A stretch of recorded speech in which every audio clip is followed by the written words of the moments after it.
with Chinese investors, they will build a new city in Agulere. Whereas the one in Asaba cannot, Boeing 747 cannot land there. They say it's too small. There's no drainage. Enugu is not working. Where is not working, but they plan to. Have you forgotten that Chinedu promised us that she will build what's it called, an aircraft maintenance hangar somewhere in Obara? And I asked her, without an airport, so that does it mean when the aircraft lands in Asaba, then we'll go and tow it, we'll push it to across the river to come and so you can service it in Obara? These are useless schemes. It's something as saying that the youth of today are the youth of tomorrow. No, it will never happen. Not in the zoo. These are inconsequential schemes, trivial, cooked up and designed to keep you gullible people in the zoo engaged and busy with your self-delusions. You're just insane. Insane. They're saying all these things so that when Chinedu comes, Chinedu will say, who has made the biggest noise in Igbo land? They will find them, they will give them maybe 200,000 naira. And you won't hear from them again. They are no longer articulated. It's now about Igbo presidents. They have no honor nor dignity. No honor and no dignity. The one they went for before has failed. Completely and totally. See how foolish they are? You don't know if they're voting an Igbo, they allow you to bring your so-called Igbo president. After 2 years, they will take permission from Britain and do a coup. Is the man in Egypt not a former military man? Is the man now leading Egypt not a former military man? You claim you're an Igbo man, they will kill you and they will kill your family and the military will take over. Britain will say, go ahead, we support you. What will you do? You say rest in peace and we leave it for God. People, you cannot reason beyond your nose.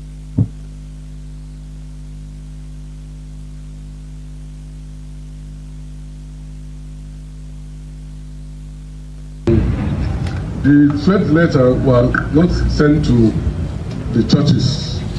The threat letter was dropped around the headquarters and was brought to me. I was the one that opened the envelope, read the threat letter. On seeing that, I now invited the Christian Association of Nigeria to tell them about the threat. Whether it is real or not, we have to be security conscious. So I gave them copies of the letter so that they will adjust their programs in the church. Instead of closing late, they should close on time. Thereabout, I now directed all my DPOs to ensure that every Friday, police patrol team must go to mosque and give them adequate security until they finish the threat. Whether it is real or not, we have to be security conscious. So I gave them copies of the letter so that they will adjust their programs in the church. Instead of closing late, they should close on time. Thereabout, I now directed all my DPOs to ensure that every Friday, police patrol team must go to mosque and give them adequate security until they finish the Jumat prayers. Equally, on Sundays, all the patrol teams will go around the churches and ensure that they are safe, and after the church service before they close. The threat, we don't take it lightly because you don't know who is behind it. And I've advised the Christian community to be peaceful. They should not bother. I'm on top of the situation, and I told them that if they notice anything, they should make sure they inform me immediately. And they themselves should have their security men to be on guard. If they see any suspicious movement, they should inform me. Because security is not just for the police, it's for everybody. So that's what I did. The letter came through me. By investigating, I've directed my SIB to move in to see if we can unravel the circumstances beyond the letter. the DSS are equally working on, because I've informed all the security agencies, all, and we're all investigating to get to the root of the matter.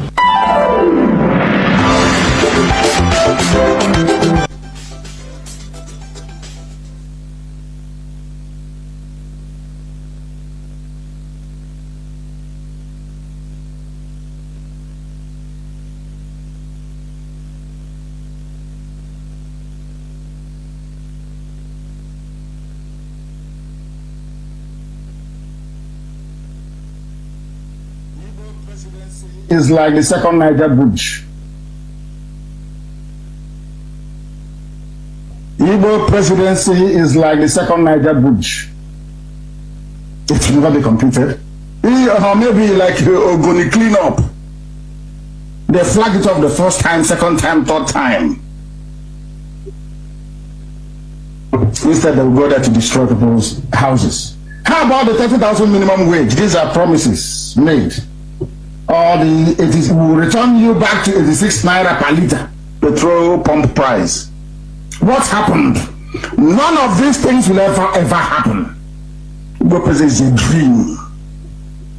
It's what you tell a woman around 8, 9, 30 in the evening. By 5, you change. 5, 6 in the morning, you start saying something completely different. That's how it is. It's to seduce you. So you stop supporting IPOB, you stop supporting Biafra, you start thinking about the contracts you will get when an Igbo man from your village or from your town is there. Because they know that you will always reason like a very foolish African man or woman, as the case may be. These are preview schemes. Second major bridge, we're going to clean up. Igbo presidency, minimum wage, Enugu expressway. We will do this, we will do that. Airport in what's the place? I said we'll build an airport in Agulere. Airport in Lebanon. With Chinese investors, they will build a new city in Agulere. Whereas the one in Asaba cannot, Boeing 747 cannot land there. They said it's too small. There's no drainage. Enugu is not working. Away is not working. But they plan to. Have you forgotten that Chinedu promised us that she will build what's it called, an aircraft maintenance hangar somewhere in Obar? And I asked her, without an airport, so that does it mean when the aircraft lands in Asaba, then we'll go and tow it, we'll push it to across the river to come and so you can service it in Obar? These are useless schemes. It's something as saying that the youths of today are the leaders of tomorrow. No, it will never happen. Not in the zoo. These are inconsequential schemes, trivial, cooked up and designed to keep you gullible people in the zoo engaged and busy with your self-delusions. You're just insane. Good morning, good afternoon, good evening, and good night, great Biafrans and lovers of freedom. This is Radio Biafra HAUSA-SERVICE coming to you through Radio Biafra London. My name remains Mazi Chinedu, and with me is Wada Marian T. Heather. Today is Saturday, a day dedicated to discussions on religious matters. We should never shy away from anything. As long as we are fighting for our liberation, we are doing everything all around 360 degrees. It's not only physical liberation, but mental one also. Spiritual liberation, mental liberation, physical liberation, all goes together. Therefore, I once again welcome each and every one of you to today's edition of Radio Biafra HAUSA-SERVICE, coming to you through the auspices of Radio Biafra London. My name remains Mazi Chinedu. Today is the second day of July. Second day of July. Remember the meaning of July, which I have explained the other time. All these are instituted by human beings. January, February, March, April, May, June, July, August, September, October, November, December. Which is normal because we are in a physical world that should be dominated by us human beings. You know, we black people, we are just, we are mugus, honestly. We allow other people that we come into this world with in order to dominate everything. Now we follow. Biafra, the restoration of Biafra is trying to put black race into the mainstream world. Look at the days of the week: Monday, Tuesday, Wednesday, Thursday, Friday, Saturday, Sunday. Is it instituted by God? Does it fall down from heaven? It is an order instituted by human being. Do you understand? By Homo sapiens, wise people. It is an order, and we follow it. Don't you ask yourself why does it mean that we didn't come into this world with them? That is the question we need to be asking ourselves all the time. We just July, August, Monday, Tuesday, today is Sunday. You don't know how it's coming to being. You know, Sarkozy, President, is it Sarkozy? Yes, of France. He said that black people, they don't seek to, make a history, to launch themselves into the future. I preached it the other day.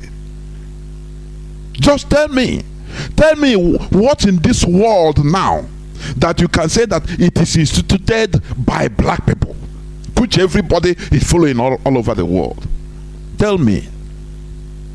We can say okay, things are invented by black, but they live it now, promoted by white people and taking it. They took it. Why is it so? Why is it so? The dominant species, they are taking everything. This is why we ourselves in this struggle, we never shy away from mental liberation. Never. Our leaders have taught us that we should be liberated 360 degrees in order not to build or find or restore another quagmire, African quagmire. More worse than the zoo. That is why we are doing what we are doing, please. Therefore, do not shy away from listening to Radio Biafra HAUSA-SERVICE, Radio Biafra London, 247. It is on there, 247. Before I continue, please let us pray. And our leader will lead us in a pre-recorded prayer. Let us pray. As long as we come on air every evening, the whole world must listen. As long as we preach this very gospel, Chukwokika Piama must be with us. Therefore, without any further hesitation, we must proceed to offer every prayer to Chukwu Okike Abiama, who resided in heaven. Therefore, as we always commence, not from today, but from of old, our Father who art in heaven,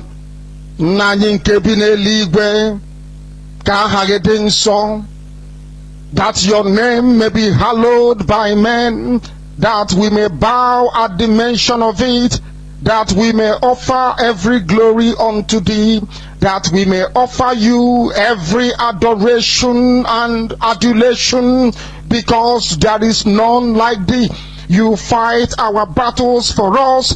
Every blessed day you demonstrate through your kindness and your everlasting mercy that you are our Lord, our God, and our Creator.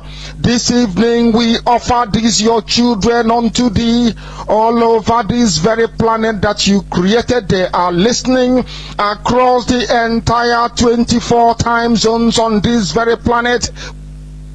where they inhabit. They are listening to your gospel this very evening, this gospel of redemption, a gospel of hope, a gospel of restoration, a gospel of renewal, this very gospel of freedom, this very gospel of emancipation as only you ordained.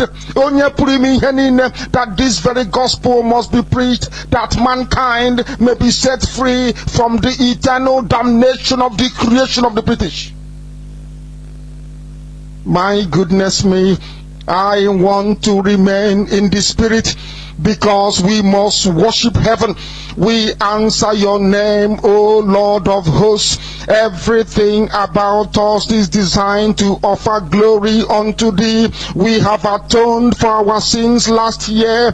This very year we have not only atoned for our sins, we have spilled, we have shed blood, they have shed our blood.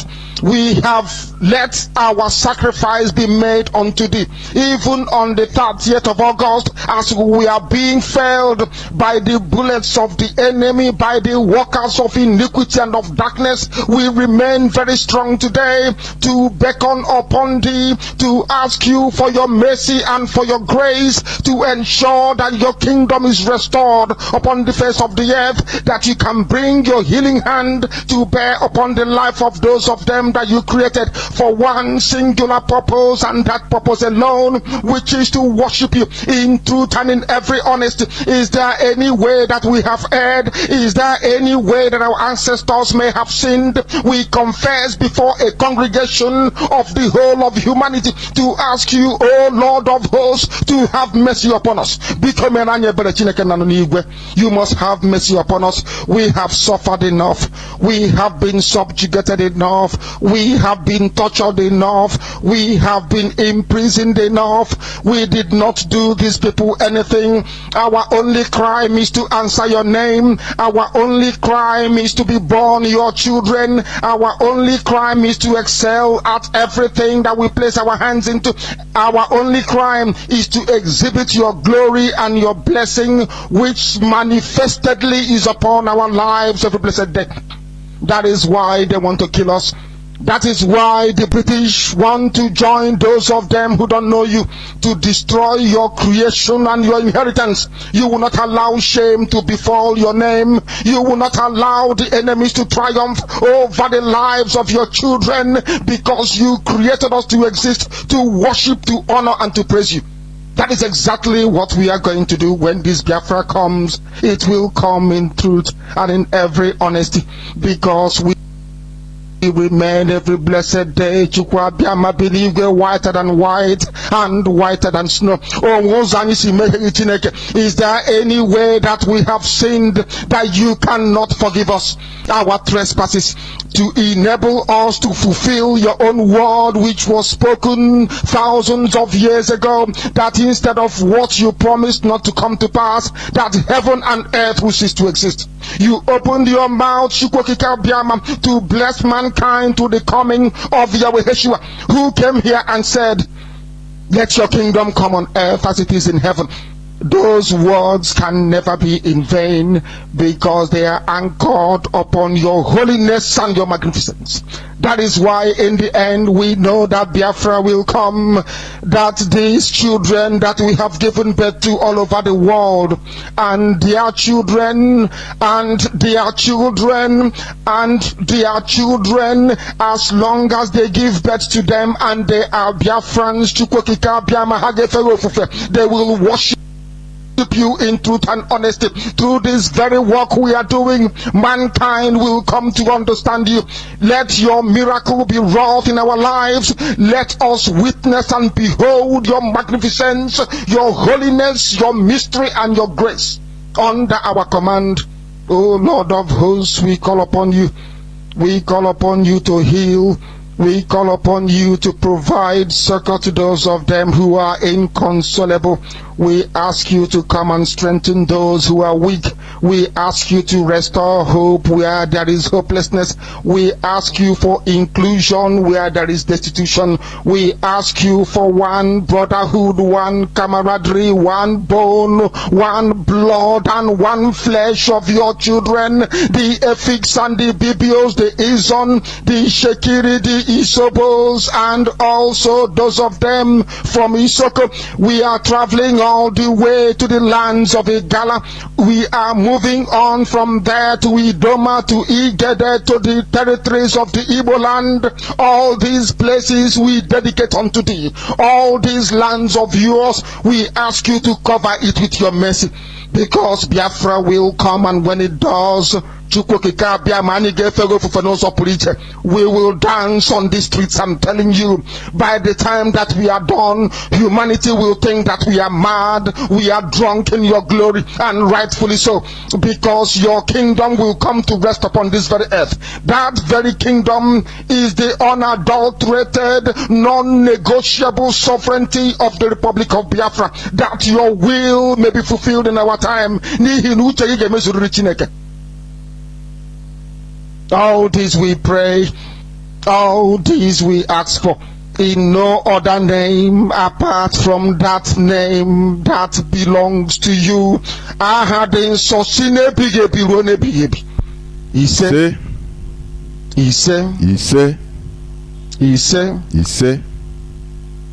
my name is Nnamdi Kanu. I once again welcome each and every one of you to today's edition. Today is the 2nd day of July. Onwa Sato. Now for 2022. Today is Saturday. I think today is Eke day. What? I don't know whether I'm mistaken. I don't know, Mazi. Don't put me on this spot. Okay. I didn't check. We must continue. I'll bow out this one. Yeah. Yes. We must continue, because yes. We are in a world that is organized by human beings. Yes. When you see, that there is something, before even we start, there is something some people used to make mistake about. They will say a world order, whether new world order. As if it's something that has not been existing.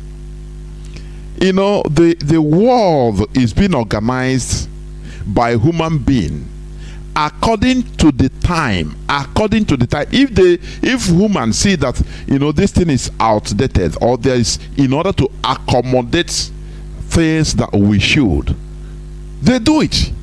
One way or the other. That is it. There was a time there is nothing like January, February, March, April, nothing like that. They were using order. Everyone was using their own counting. After all, before the advent of the British in our land, we didn't know January, February, March, April. No. We count on our Orie days like that. Had it been, and there was a reason for that, Mazi. Of course. Had it been, in everything there is a reason, or there are reasons for it. In everything. Both this Monday, Tuesday, January, February, March. Everything, there is a reason. There are reasons for that. Had it been our people were so powerful, we invaded Europe and conquered them, and we put or force our own civilization, our own on them, you will see that that is what the world would have been using. I'm telling you honestly. So when people talk about the world order as if it's something fearful, we have been existing in the world order. We have been existing in that. If not, you cannot. No day is different from the other. It is only human being that names it. No day. No day. Monday is not different from Tuesday. Tuesday is not different from Wednesday. Neither. No, it's a human being put it in that order and start acting on it, and everybody follows. And there it is. Now we give it the coloration to make it look like the day. That's it. Oh, Sundays people don't work. Oh, weekend is Friday or Saturday, Sunday. It's a human being that invented all these things and put in place all these things. This world is made, this beautiful planet is made for human, exploitation. It's not exploitation, I can say. Human management. I think that should be the right word. Human management. The way you manage it, that is the way it is. Therefore, we shouldn't allow or continue watching others managing something. We come with them. It starts with mental liberation for us to start thinking in another way around. That is why, or one of the reasons we are doing what we are doing. That is it. So, today, as usual, we are going to talk about politics and religion. Politics and religion. This is what we should have discussed last Saturday, but our HOD was on air at the same time. So that's it. That's why we postponed it to today. Politics and religion will be the topic of our discussions today. But before that, let me go into some news headlines. Let me go into some news headlines, please. Okay. The first one, it says, Nigeria government shields headsmen, blames ISWAP for Owo attack. Do you see how smart the caliphate is? They'll tell you, oh, it's a ISWAP. When they talk about, when they say Boko Haram, ISIS, and Saru, the headsmen, they are together, they are working together. They are working together towards one goal. That is it. Some might be looking like they are more radical, or the other, but all they have the same focus. It is something all they are championed by the Fulani Caliphate. That is what people should understand. So they use language, phrases, and sentences in order to deceive Nigerians. Oh, it is ISWAP. Who are championing ISWAP? Who are in the ISWAP? The same Fulani. The same. Boko Haram, they are Fulani. It's the same people that they are continuing the jihadism initiated by their great grandfather, Ottoman Dan Fodio, who they revere to the last. Who do you revere? Do you revere? Do you even know any of our ancestors, pre-Nigeria ancestors? Do you know any of them? Do you know any of them? You can't. Why you are busy, casting and demonizing our ancestors? The Fulani, they are even worshipping their ancestors, going the same line. The vision, continuing the same vision with them. So what the Nigerian government smartly did is immediately that Ondo attack, church attack, slaughter. They came out, the Nigerian government come out and say it's ISWAP. Oh, but the governor of Ondo State said, wait a minute. Why are you very fast in saying concluding it's ISWAP? Why? It doesn't make sense. It doesn't make sense at all.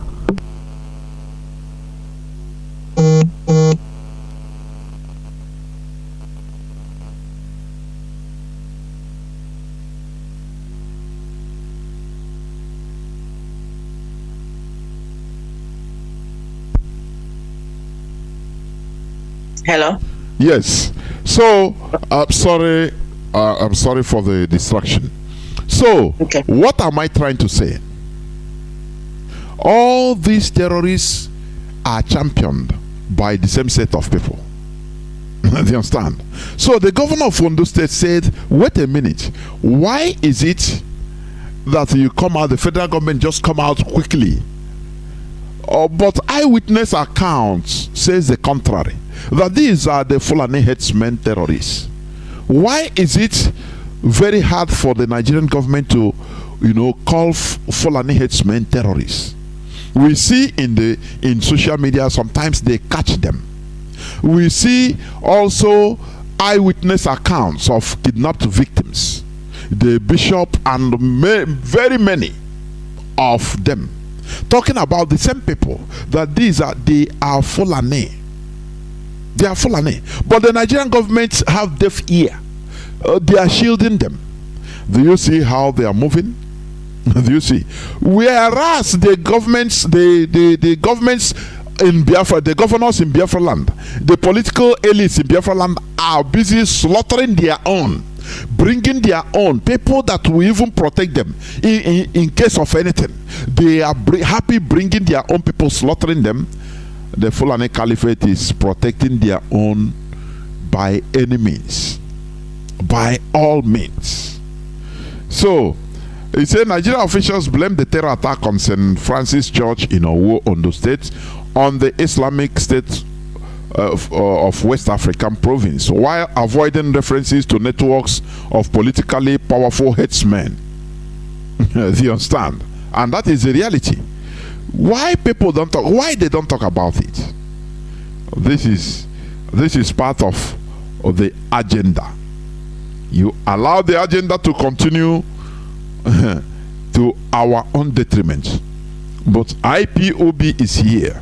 That is why the main headache of Nigeria, of the caliphate, their main problem is IPOB, Mazi Nnamdi Kanu, because they know that Mazi Nnamdi Kanu understood their game. Others don't. You understand? Others are playing politics. That's it. But Mazi Nnamdi Kanu understood their game, and that is why he is a stumbling block to them, because he understood every move they want to make, everything they do. Mazi Nnamdi Kanu understand, and IPOB has been impregnated with the reality what the Fulani Caliphate is doing. So we must continue holding them. Yes. Somebody said today is our 4th day. Okay, sorry. Okay, today is our 4. Thank you very much. I think we should even have the calendar. Yeah. Even somebody sent to me. Yeah, you're right. Today is our 4 market. Mazi. Thank you. There is another headline.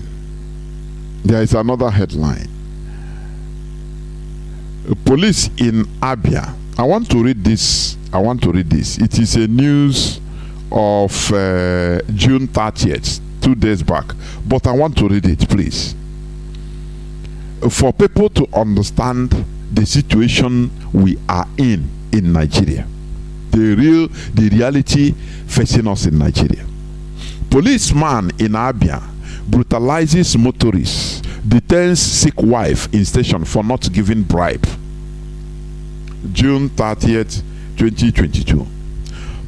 A policeman simply identified that Zeus, he's a Fulani man. That is why they don't want to because if you hear that he's a bellow, there will be more outcry. So they call him Zeus, maybe in the form of Jesus, which is from Zeus anyway.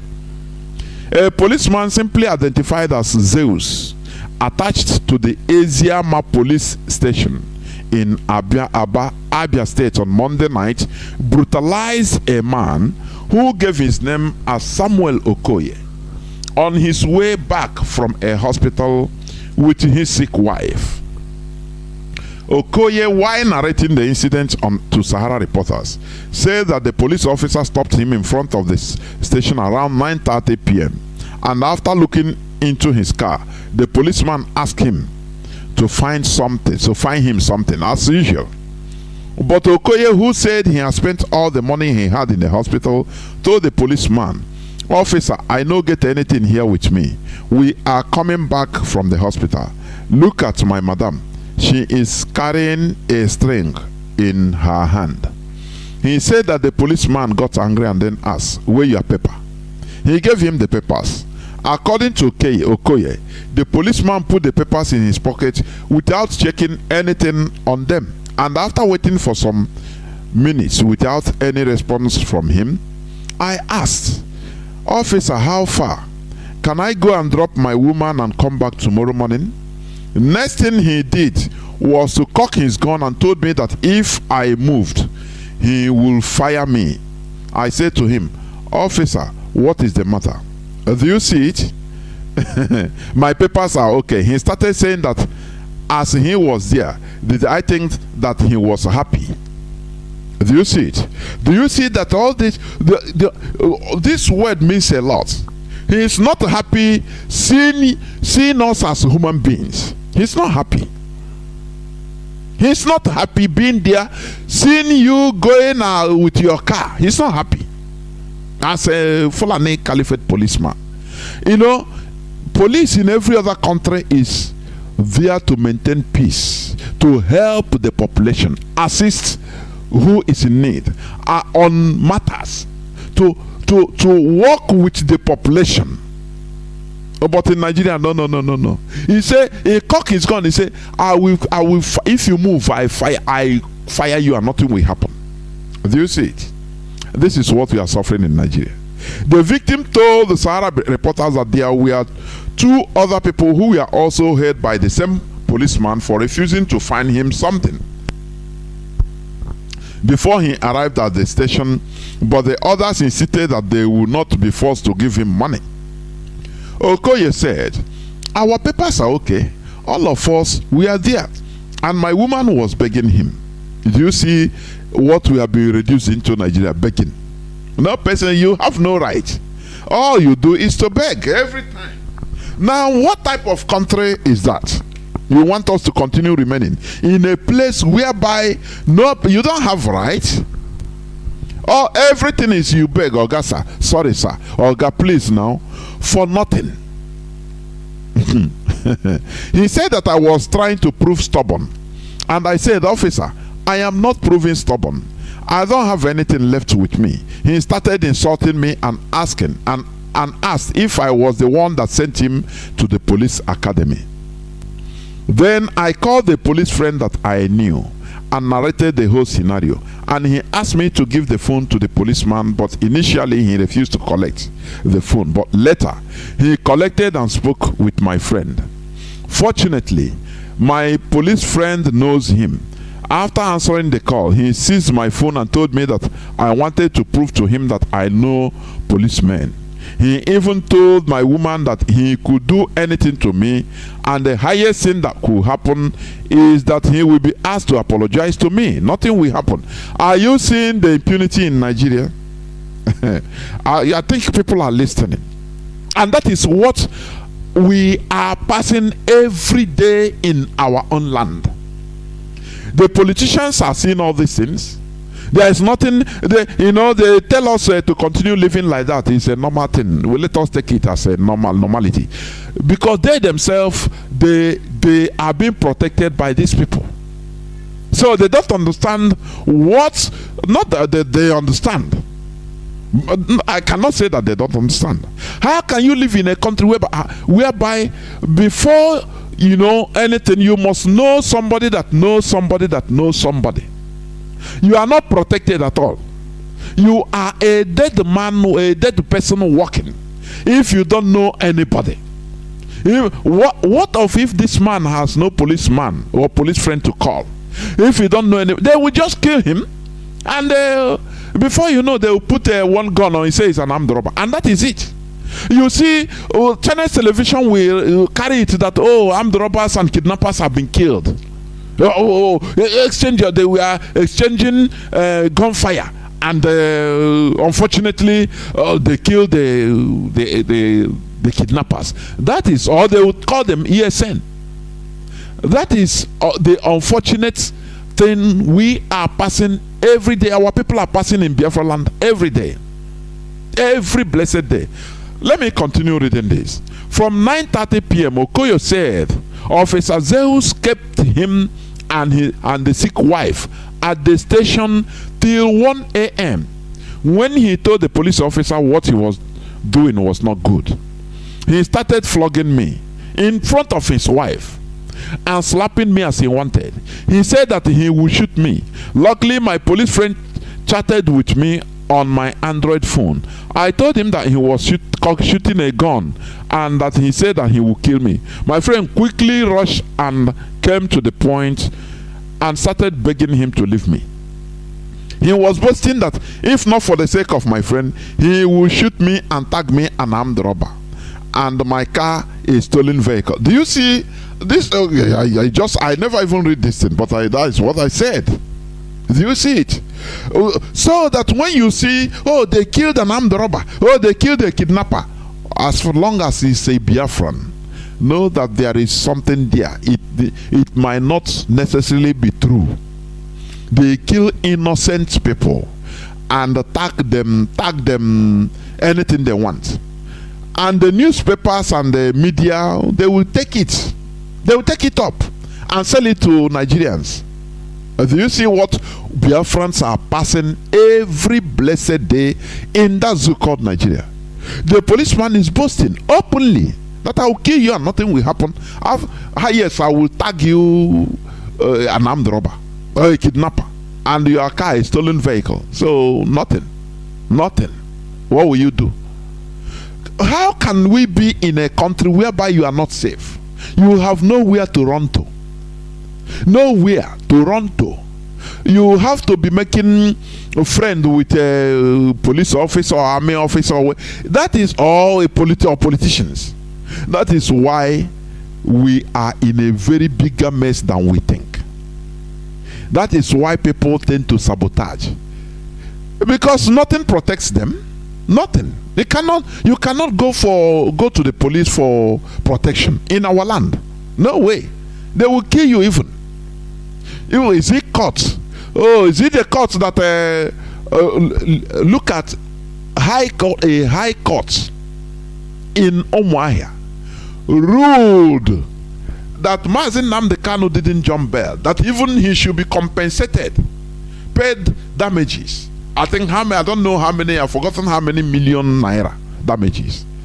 That he didn't jump bail in 2017. 1 billion naira. 1 billion naira. And the caliphate didn't recognize the ruling. Another court didn't recognize that ruling. You know, how can we be in a country like this? She didn't even look at it. She did not even want to look at it. She didn't look at it. That's the point. She did not look at it. What is the essence of people practicing law? I'm a lawyer in Nigeria. I'm a judge. Does it make any sense? What you're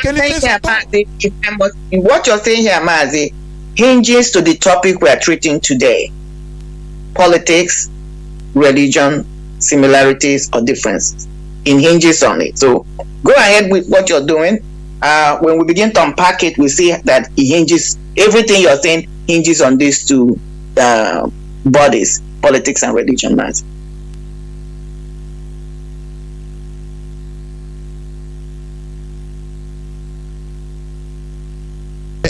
Let me enter into another headline. I ask our people, please, for how long should we continue in that? You have to know a policeman or a high-ranking officer in order to be free, in order to at least feel like a human being in Biafra land, so that anything you call him, and he have to beg, because all of them are the same. In a place where we have no right, you know, the caliphate feel that we only have privilege. They are giving us privilege, and the politicians in our land, they make things worse by forcing us to accept that we have no right. It's very, very sad indeed, honestly. Let me go into another headline. Okay. Nigeria High Court orders uniform cutoff mark for all unity schools. That is, federal government schools. where Nigeria or Nigerian government, they don't obey court order. All this is only in paper. They order the, uniform cut-off mark. The one in Imo State, in Biafra land, if it is 132, it should be in the same in Sokoto. It should be the same in Bauchi. Is it not laughable? Who will? Which means none of them normally. None of them should even, or will even have anything more than 10 in the north, in Castina. So they will not obey it. This is just a waste. These are just the same way they say they have proscribed the bandits. Only on paper. Who is talking about it again? You can't even call them bandits. You can't even call them proscribed. You don't even hear it in the news when they say nothing. I don't know. Are they not the same headless killers that invaded the Ondo church? That now they're trying to swipe it for ISWAP. Is it not because they don't want to tag them terrorists? Wow. They don't want anytime, anywhere you see in the news they talk about, or they are writing about indigenous people of Biafra, they make sure they put proscribed indigenous people of Biafra. You never hear it when they describe the bandits. No, they don't. They don't do that. You never hear them. They just call them bandits. Even our own people still address them as bandits. Of course, not proscribed bandits. No. Do you see why I say the indigenous population in Nigeria are the most stupid, foolish, hopeless set of people on this planet Earth? That is why the Fulani Caliphate is on the rampage. Because they know that there is nothing you will do. Just as that policeman threatened one of our people. And it's the same thing every time. I will kill you and nothing will happen. It is people that will come and say, oh, now wow, so this man kidnapper. Now wow, I don't know. Hey, Chineke. And that's it. They don't even say Chineke. Let me tell you how they say. Let me go on the humorous side. They will say, Jesus. Jesus. That's the way the people say. They don't even say Chineke. I don't know. Sometimes I believe it's a waste of space. The way people listen.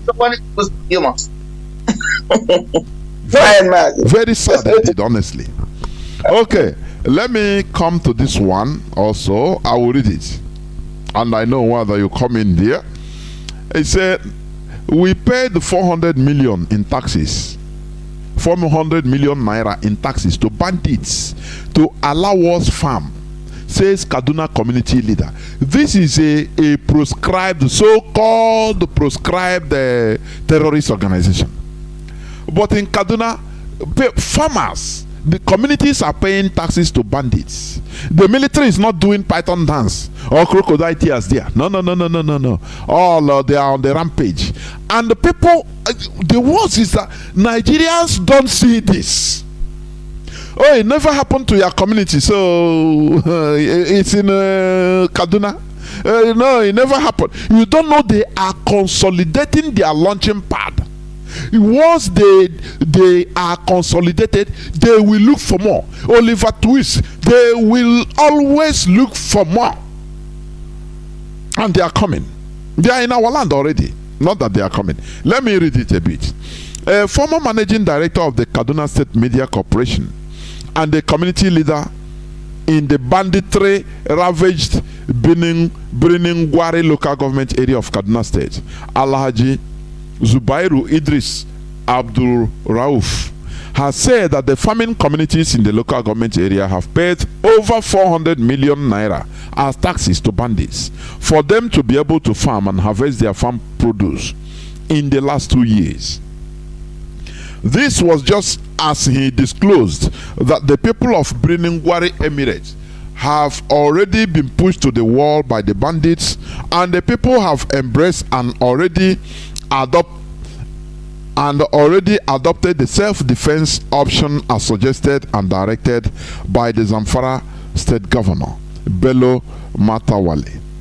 Abdul Rauf said in an interview with journalists in Kaduna on Thursday that the incessant attacks on his people had completely paralyzed economic activities in their rural communities and made traveling in the area so difficult or even impossible in some places. According to him, we have reached the point of no return. People are being pushed to the wall. Just yesterday, Randeji is one of the areas where these bandits have their roots through Zamfara State to Niger State. And the Nigerian military are busy bringing all their equipment hardware to Biafra land. They don't see all these places where bandits are controlling communities, taxing them. This is something unbelievable, honestly.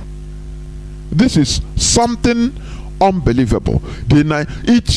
Why this type of thing is not trending in Nigeria, in the Nigerian media?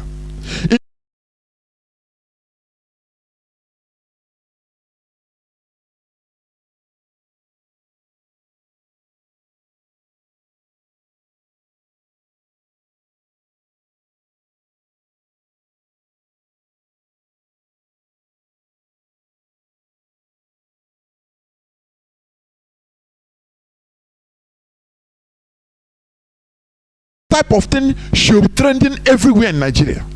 But no, they will be talking it as if how do you have proof? After all, Chinese television have had many interviews where I used to play it here. Somebody said direct, I confronted these people and I see that they are not even Nigerian. They are Fulani. They are Fulani. They are from Niger and Mali and other parts of Africa. Not even Nigeria. And they are asking, how do you know? It's an allegation. No, stop allegation. These are useless journalists that God. I don't know. Honestly speaking, this is annoying. We need to get out from Nigeria. We need to get out from that zoo called Nigeria. I don't want to continue reading, please, because this is something that is horrible, where terrorists have taken over everywhere in Kaduna. And that midget, the governor of Kaduna, because he's a commander, they call it terrorist commander. In the afternoon, he will come and behave like a governor. Covertly, in the night, he will he used to carry gun by himself. That midget. They are making sure to take complete control and conquest of Kaduna to be under it's a land that is given. They promise and they gave it to the Fulani terrorists, and that is why they are doing what they are doing. Where is the Nigerian army? Where is the whole forces, Nigerian forces? They are nowhere to be found, only in Biafra land. Look at what a police person did to our people. This is just one out of millions. The one we had, because maybe the man is vocal, or because maybe the man, as he called police, his friend. What of others that doesn't know anything? He will tell you, say, oh God, me, I don't know. Before you know, hey, he's a ESN.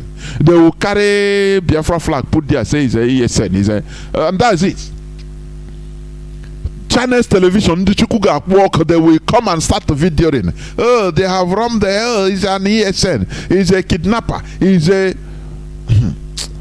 something bad, is horrible is going on there, honestly speaking.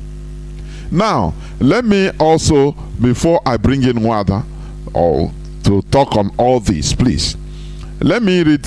Canada releases damning report on Nigeria, warns citizens to avoid traveling to Kaduna, Zamfara, Imo, and over 15 others. That is it. And that is, when I read, it's very long. They instructed Canadian citizens not to travel to Nigeria. In short,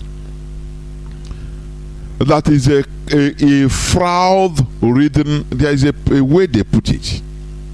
Avoid traveling to the The Canadian government has warned these nationals to avoid non-essential travels to Nigeria or completely avoid traveling to the country at the moment over terrorism killings, kidnapping, and general insecurity.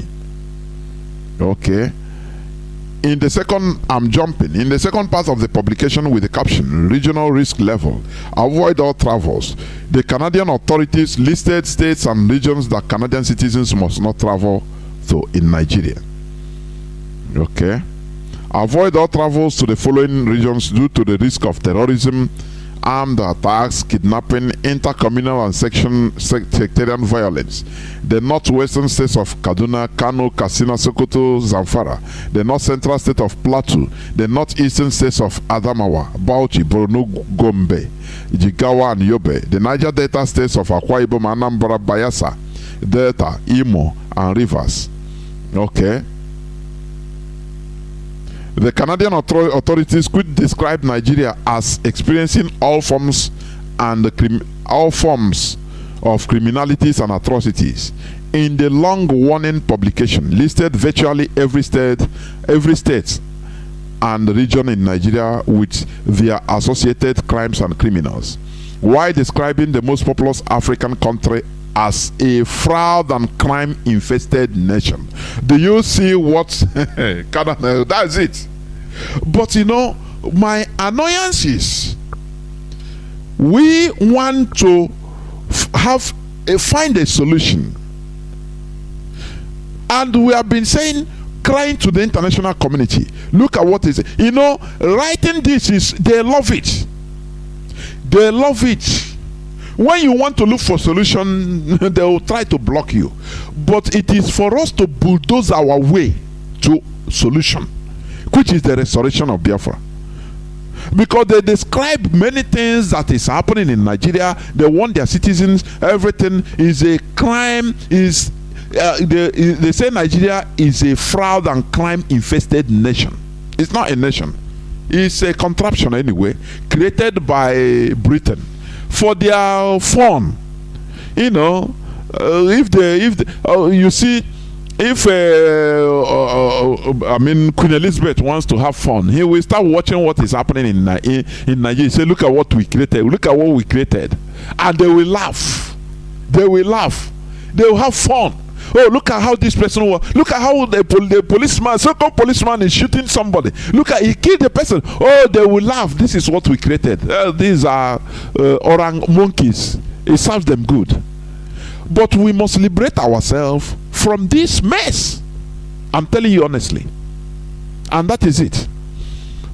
So, I will conclude this by also talking about or reading the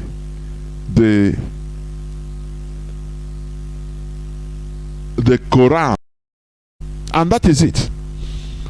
So I will conclude this by also talking about or reading the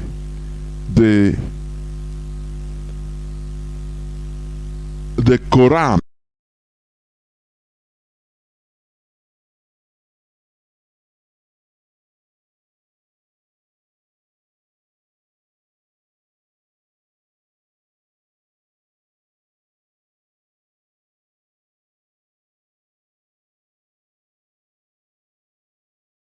With their ideology, so that we will be easy to manage. That is why they have to finance the translation of Quran that is written in Arab into Igbo language. People that hate you, people that you know, this. Okay, look at the policeman. He will shoot you, kill you. A Fulani police kill you and label you an armed robber, but he wants you to change to become a Muslim. Is that love? That is a question. You know, I want people to understand the depths, the profoundness in this question. The same thing the Europeans did to us. They killed us, bought us as a slave. Now they Bible. Oh, they want us to go to heaven. Is exactly the same thing the Fulani want to do to us. They are killing us. They don't want us to farm. They kill us, rape our women in our farms. But they want hunger to kill us. They want to poison us. But now they want us to, you know, change and become Muslims so that we can pray and go to heaven. I want people to just think about it. Does it have any meaning at all? People that they hate you they call you subhuman being. Europeans they don't even want our existence, but they bought us with money as slaves. Now they brought their book and say, okay, be a Christian. Okay, they want us to go to heaven that is very fine. I don't know. One other, please come in here before we start. Come in, please. Yeah, Mazi, let me start with the last argument you try to put up. The translation of Quran into Igbo language or dialect. The first question I ask myself is this. Our traditional religion has not been encyclopediaed. We don't have any book that you can cite or you can lay your hand on and say you're dealing with a traditional religion, which is our values and our cultures of who we are.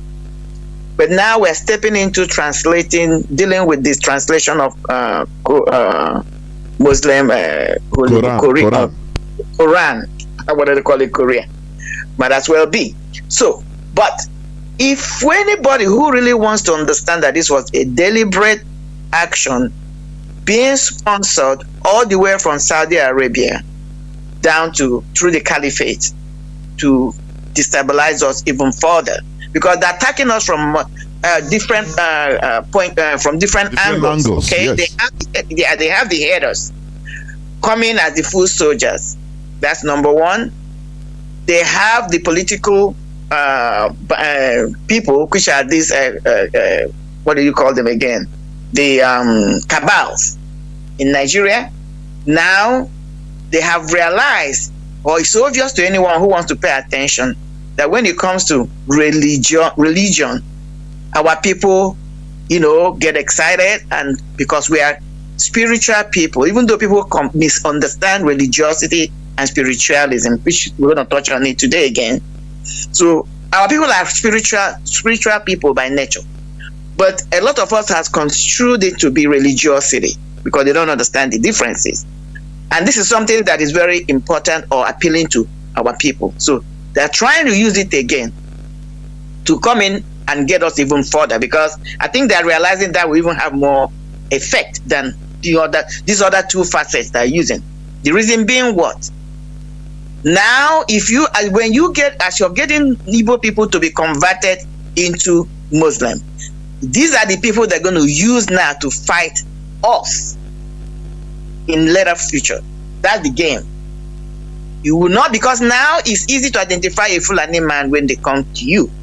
Now, if a Fulani man or Hausa person is coming to me and preaching Muslim, I will, first of all, because I'm not of the same tribe, I'm not, that separation is there, that distance is there. But when you have your own person, even your own community member, now preaching, telling you why you must be converted to be a Muslim, it's easier to get that person involved. Even though they're using money at this phase they're spending a lot of money to get these gullibles they're using that to translate it or what. Because the truth is that this particular religion called Muslim religion, you must speak, when you want to pray, you must pray in Arabic language. This is established fact. Anybody can go and make research. In anywhere they are, when they're praying or even calling out their prayers, they don't call it in any other dialect except Arabic language, because that is how it is written. That's how it is. So now tell me the importance of why it's important to translate this. Because it has nothing to do with religious connotation or spiritual connotation. It's strictly and purely political, whether our people understand it or not. Because they want to use it as a weapon, as a tool to complete their mission. That's what is going on here. So our people must understand it, whether we like it or not. These people are not playing. So when you talk about, then the another thing is the guy that we're talking about, the guy that the policeman told he was going to kill him and call him. This has been ongoing. In fact, it was a few days ago I was reflecting on this. And what brought me to that reflection was when I saw they said that the Nigerian army had invaded a ESN camp at this, I think it's Simonye or Simonye. Something, I may not pronounce it right, but somewhere in Ihiala or somewhere, I don't know. But there was a recent news that ESN camp were invaded. They didn't say one, they said camps were invaded and neutralized and blah, blah, blah. What did they show? And they showed that they recovered weapons. Mazi, they recovered one AK-47 and 2 locally made guns. I started asking myself, even if it's a one camp of criminals that you invaded, is that all you can get? So it comes back to this story now you just generated. That has nothing to do with ESN. It doesn't even, that action that happened or whatever news they propagated couldn't be. Because a whole camp, you're talking about a whole camp, even criminal den, you cannot just get one gun, one AK-7. Is that what the ESN are using to defend our land? And they're talking about camps. So these are some of the loopholes. But because of the way the news are coming, people are not paying attention. Immediately I discarded that information on my own. I said, it cannot be. There's no way it can be. Number 2, the reason why they continue not to use the word proscribed is still working on the same agenda. Because they were forced, the hands of Nigerians were forced to, on paper, claim they have proscribed the headers because of all the atrocities and mayhem they were, initiating and carrying out. And there was a big outcry, so they were kind of, on paper, proscribed them. But it didn't go down into them. So, well with them. So that is why they don't want to use that word. Even the so-called media have been warned.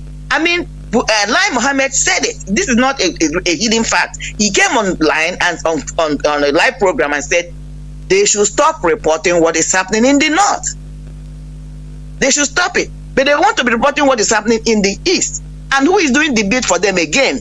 I'm tagging it with what they're trying to do with the Quran thing, translating into Igbo dialect or language. Our brother, who is the PRO of the military army, Nwachukwu, somebody Nwachukwu, is the one that they are using to dish out this news.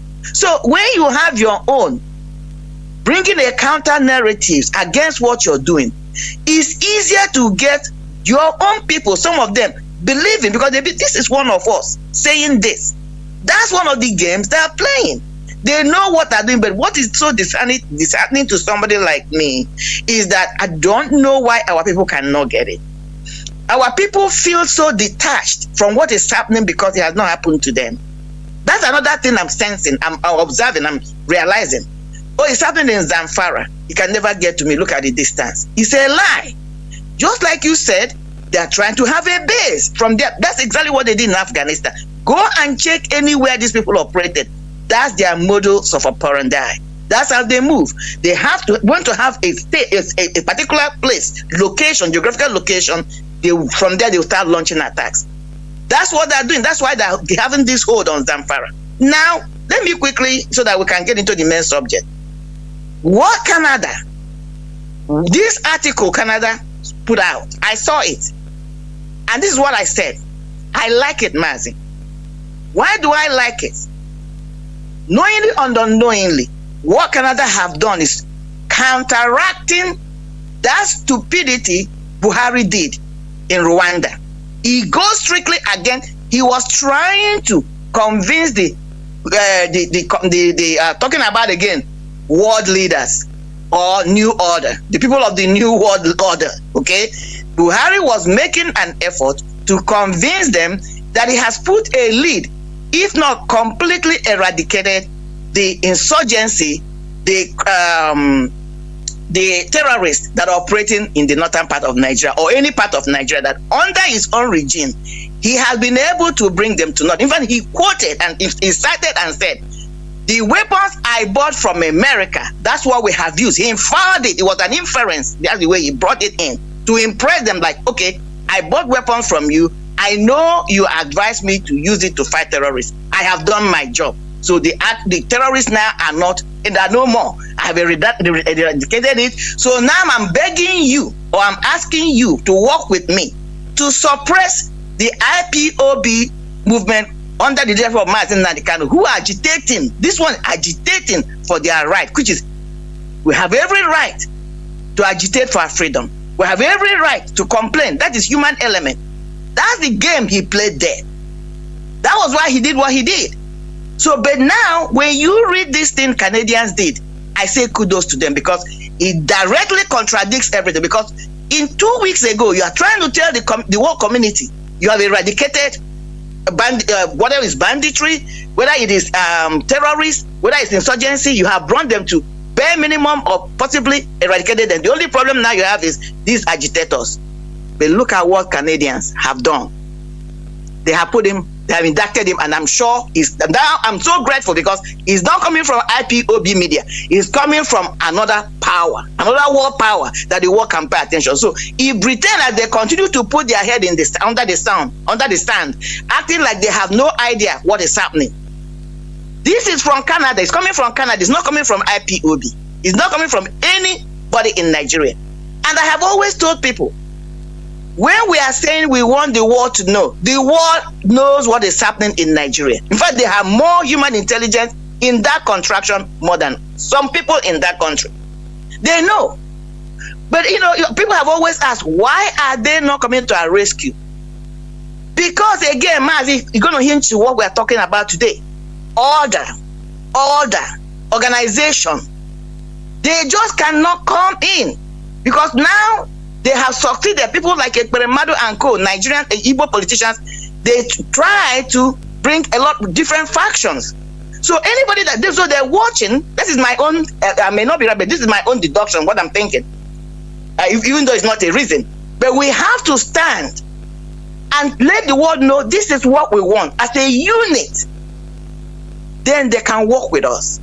Whether they're coming directly or indirectly, then they can come to say, I'm going to work with you. But as long as we continue to be in disarray, as long as we continue not to be in unity, this, what I'm saying directly to our people, that we cannot, continue to ask for people to come and help us when we have not put our own house in order. So all these people that are trying to follow all these splinter factions should stop. Everybody who claims to be involved in this agitation knows the source of the water. Mazi Nnamdi Kanu is the leader of these IPOB agitators who are agitating for the referendum and the freedom of our people. Through organization set up called DOS.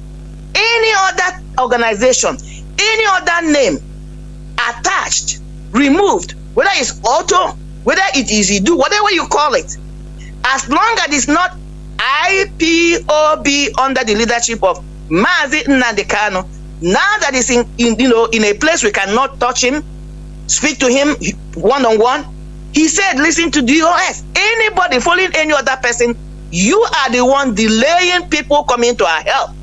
We must get it. I'm talking to our people directly now. You are part of the problem we have. Nobody can come to your house to help you if you're not organized and call for help. If you have a problem in your house, one hand your wife is shouting, we need help. You, the man, is saying, I don't want anybody to come into this house. I'm in control of my house. Will any outsider come to help you? The answer is no. So I'm talking to our people directly. Desist from following any other person. Mazi Nnamdi made it clear whom to listen to, whom to follow. Again, I continue to say this each time I make this statement. I don't know any of them. I don't have to know any of them.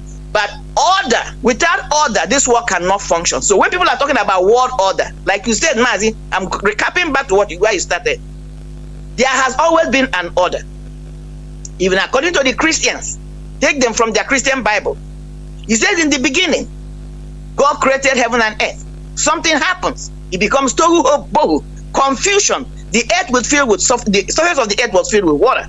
There was darkness. That's confusion. Before God could create the physical earth, according to the Christian Bible, in the book of Genesis, said, God said, he began to set things in order. Let this be. Let this be. It was after he put things in order, the physical earth began to function. Even God himself believes in order. He does not believe in chaos. He does not say, I'm not an author of confusion. God speaking. So how can a human being think you can thrive in a state of confusion. I'm still talking to our people. We cannot, if we truly believe in this agitation and we want our freedom, there has to be that order. It's mandatory. It's not a matter of choice. That's the rule of the game. The Fulanis are able to do what they're doing today because they are organized. Look at them. They have one front. Even if they have multiple fronts, they speak with one voice. Call them Mietiala, call them whatever. They have one single objective: the total Fulanization of Nigeria. And that's the order they're working on. Our own, I don't know what the problem is, but we must get it together. Mazi, I'm going to rest here as we transition into the main thing. Of course, like what you said, we have been saying it. We said it the other day also. The people, once the international community, they are watching. Even consistency also. Because consistency is what the enemy, our enemy, is afraid of.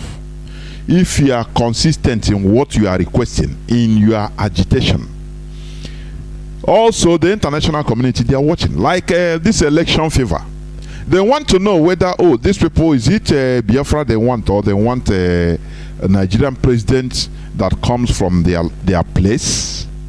This is common sense. It's very simple. Exactly, Mazi, exactly. They are watching.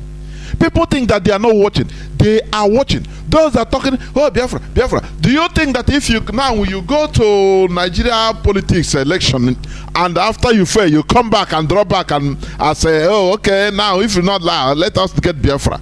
They will laugh at you. You say you're a fool. That is why IPOB, we don't deviate. We don't care about Nigeria election. Whether it is my father or your father, it doesn't matter. That is the president. It doesn't matter. Our request and agitation should be focused on one thing, very common thing: Biafra restoration. Not a Igbo presidency, not a Yoruba presidency, not a, we continue consistently demanding the same thing and working towards it. Not okay, let us say, in case you may like this from now. When you, for example, those that are advocating for Igbo presidency, when you fail now, you say, okay, you start talking, they will say, hey, because you failed election, go and sit down. That is why you are agitated. Come on, go and sit down. Do you see the danger? The main question is, did Mazi Nnamdi organize, establish? People have died. What we are going through is a serious stress. Was this movement established because Mazi and all that believe in this, his idea, believe that what we are looking for is Igbo presidency? The answer is no. That's simple. Very simple. People should go and look at the mantra of this agitation. Look at the ideology. Why was it established? Was it established so that we can seek for political positions in Nigeria? If that is the reason why Mazi established that, then we can say we're agitating for our people to be at their helms, the affairs of powers. But the answer is no. It's strictly established, instituted for one single purpose and one single purpose alone: liberation of us from this contraction. Because they have failed us in every facet. We don't feel belonged. And you cannot change it. The Constitution has made it that way. So it doesn't matter whom you put in there. He's going to sing the same song. That's the argument. And we must get it. It doesn't matter who you put there. And that is why IPOB took the stand. Because this institution, this movement was not instituted because of political appointments or participation. We have nothing to do with it. Not that we don't believe in politics. We believe in politics, but that is not the motive of this movement. What our people, some of our people are doing is like, let me put it as a mother. I raised a child. You have your child, maybe you're eating something you don't want the child to have for whatever reason. And this child is crying, throwing tantrum. Mommy, give me this. And you reached out and took a piece of cookie and give that child. The child takes the cookie because you know your child loves maybe ice cream or candy. You give the child ice cream or candy. The child moves away and start playing while you're enjoying your whatever it is. That's what our people are doing. We are set out to look for freedom, for agitation, referendum, whatever, however you can get it. Now, what did they do? They threw a piece of candy to our people in the name of PVC and election, Mazi. And they're jumping up. So me, as an onlooker that are watching, and I want to come in to help you out, I'll start scratching my head. What do they really want? Do they want the total freedom? Or what they want is just to have political position? And even our people are coming out there and shouting and screaming. All we want is political solution. Political position, I meant to say. So why would I, as an outsider, come in? Because if I'm coming there to liberate you, you will turn against me because your purpose is not to get a political total liberation. It's about political position. So you guys sort it out. I'm not making excuses, but we must be honest to ourselves, Mazi. Use literal things we can relate to.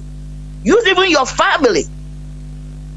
And just use it to understand what we are doing to ourselves. And then we are screaming for help when somebody else in that same family is saying we don't need any help.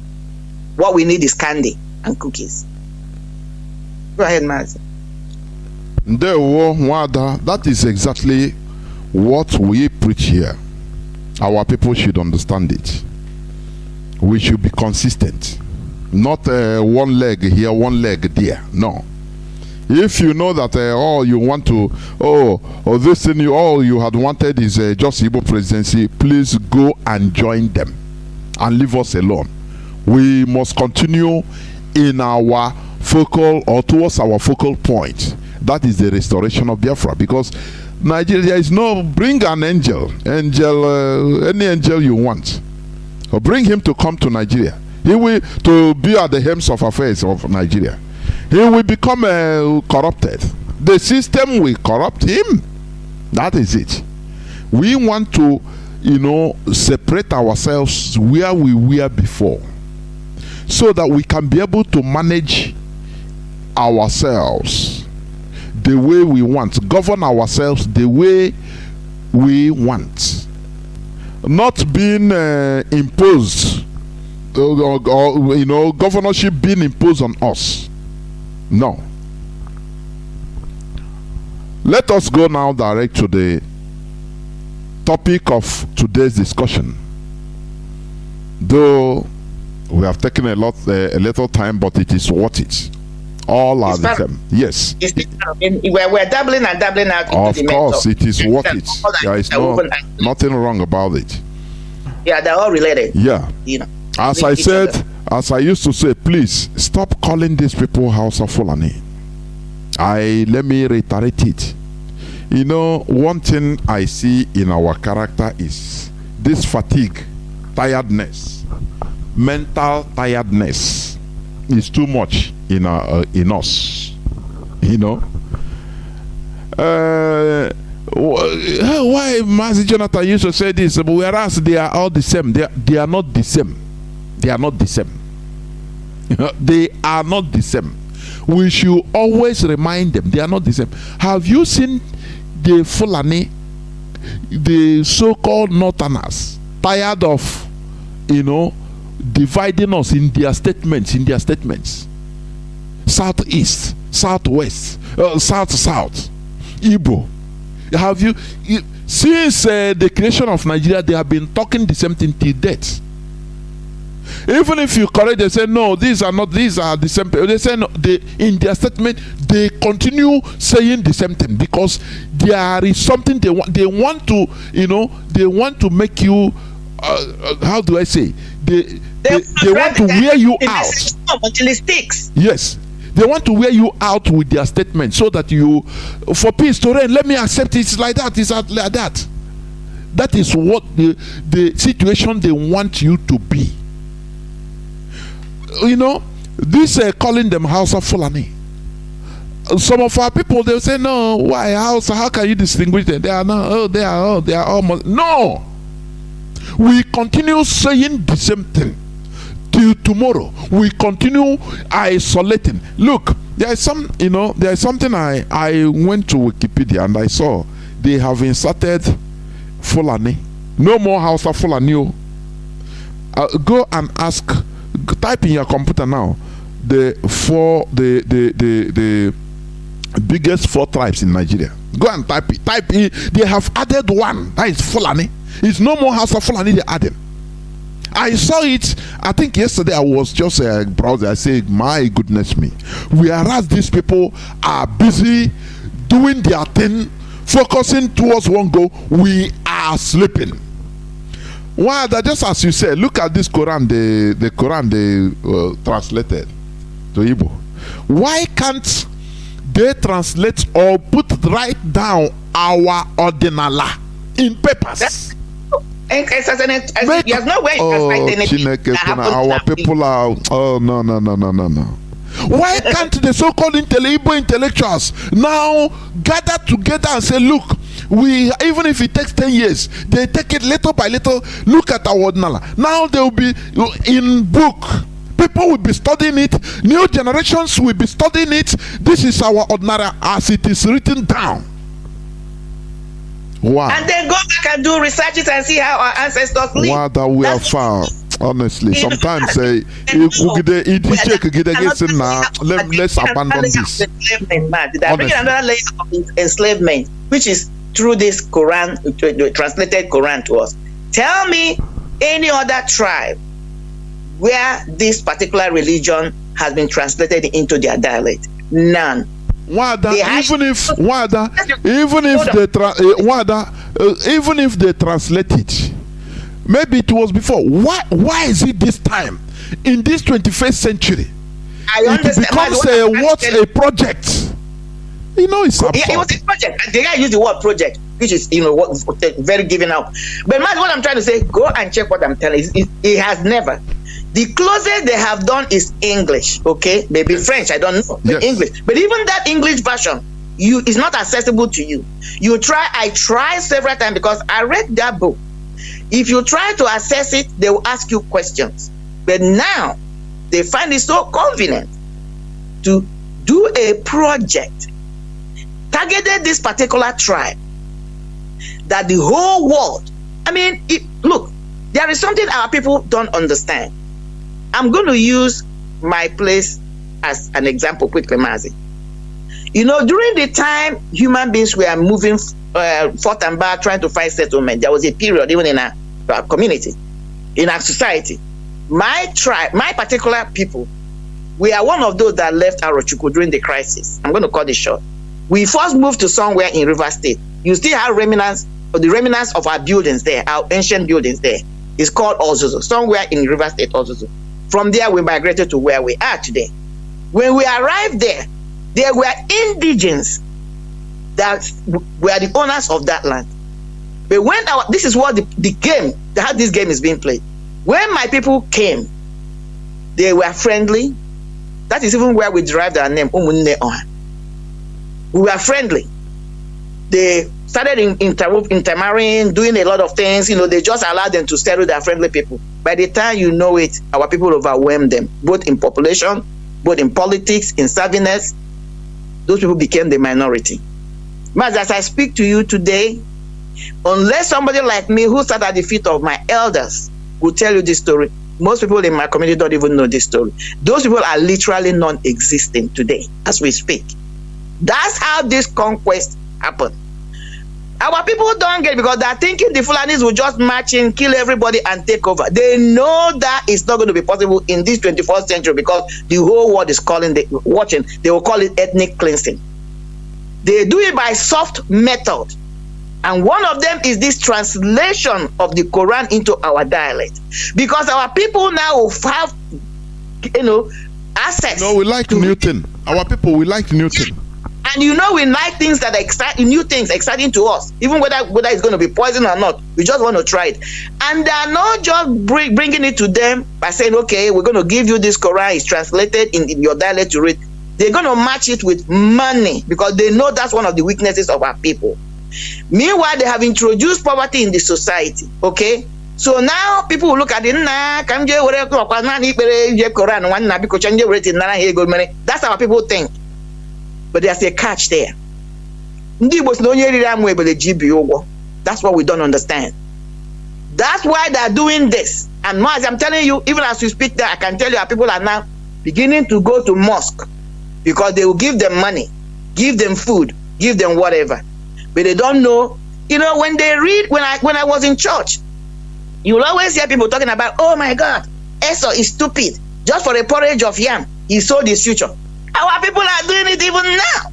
Even with, they say, maybe one drop of porridge, our people are selling their future. They're not even getting a bowl of porridge. Our people are not even getting a bowl of porridge. They're not even getting a bowl. Probably a spoon of porridge. I saw people online jubilating that they have collected their PVC and they're selling it 2,000 or 4,000. They were giving 2,000 or 4,000, or they were selling it 2,000 or 4,000 naira, not even dollars. Your whole future. So they're not even getting a bowl of porridge. They're getting a teaspoon of porridge, and they sell their entire future and that of their generation. Fulanis are not just coming with the book; they will match it with money and opportunities. Watch. Of course. Even Pastor Bosun said it. He said they made plans. Abuja Declaration 1989. Go and listen or type and read it or listen to it again. They made plans for the whole zones in Nigeria, and in Biafra land they match it with money. You know, make a partner with Biafrans and make them rich. So that you bring na that Alhaji na him save me. Don't you hear our people? Some of our people they na Alhaji na them make me who I am today. So that is part of it. Yeah, it's part of it.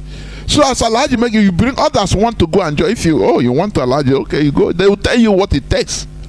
Is it not a shinala? As far as they gone. This is our people. They don't know that once you start it, once you say what the Muslims call the Shahada, the Fulani, they are now in control of you. They will tell you now, during fasting you must fast. During this you do. You know, this is how they will start teaching you by force. So I studied the Sharia law. As a Muslim, that you is can't it. The Sharia law start taking effect. Mazi, what you're just saying now, are you not hearing this guy called Joe Ibokwe blowing trumpet, talking about the reason why he's supporting Tinubu is because without Tinubu, he would have been in Biafran land like a church rat. That is it. And he don't want to explain why is it that being in our land will make you church rat? Why? That is a question. It's a very deep question they fail to dig out to answer. They won't ask him because they're part of the whole thing. So, but what I'm saying, that is how they front it. These people are going to be fronting it. If not being a Muslim, I wouldn't have been. So that's how they front it, because that's what he's saying. So, but what they forget, even you hear all these all of them, they will tell you where they went to. The Emir of Sokoto, Obi went to somebody's grave in the north to pray and all that. They will tell you because they make me who I am. But the difference is this, Mazi. Even if you as a Biafran or let me put it this way, a non-Fulani, because they are the ones that are started. Even you as a non-Fulani, which is what they have done with the Hausas, you are the one that elevated them, gave them opportunity to do it. They will never be loyal to you. Okay, their loyalty has limitation.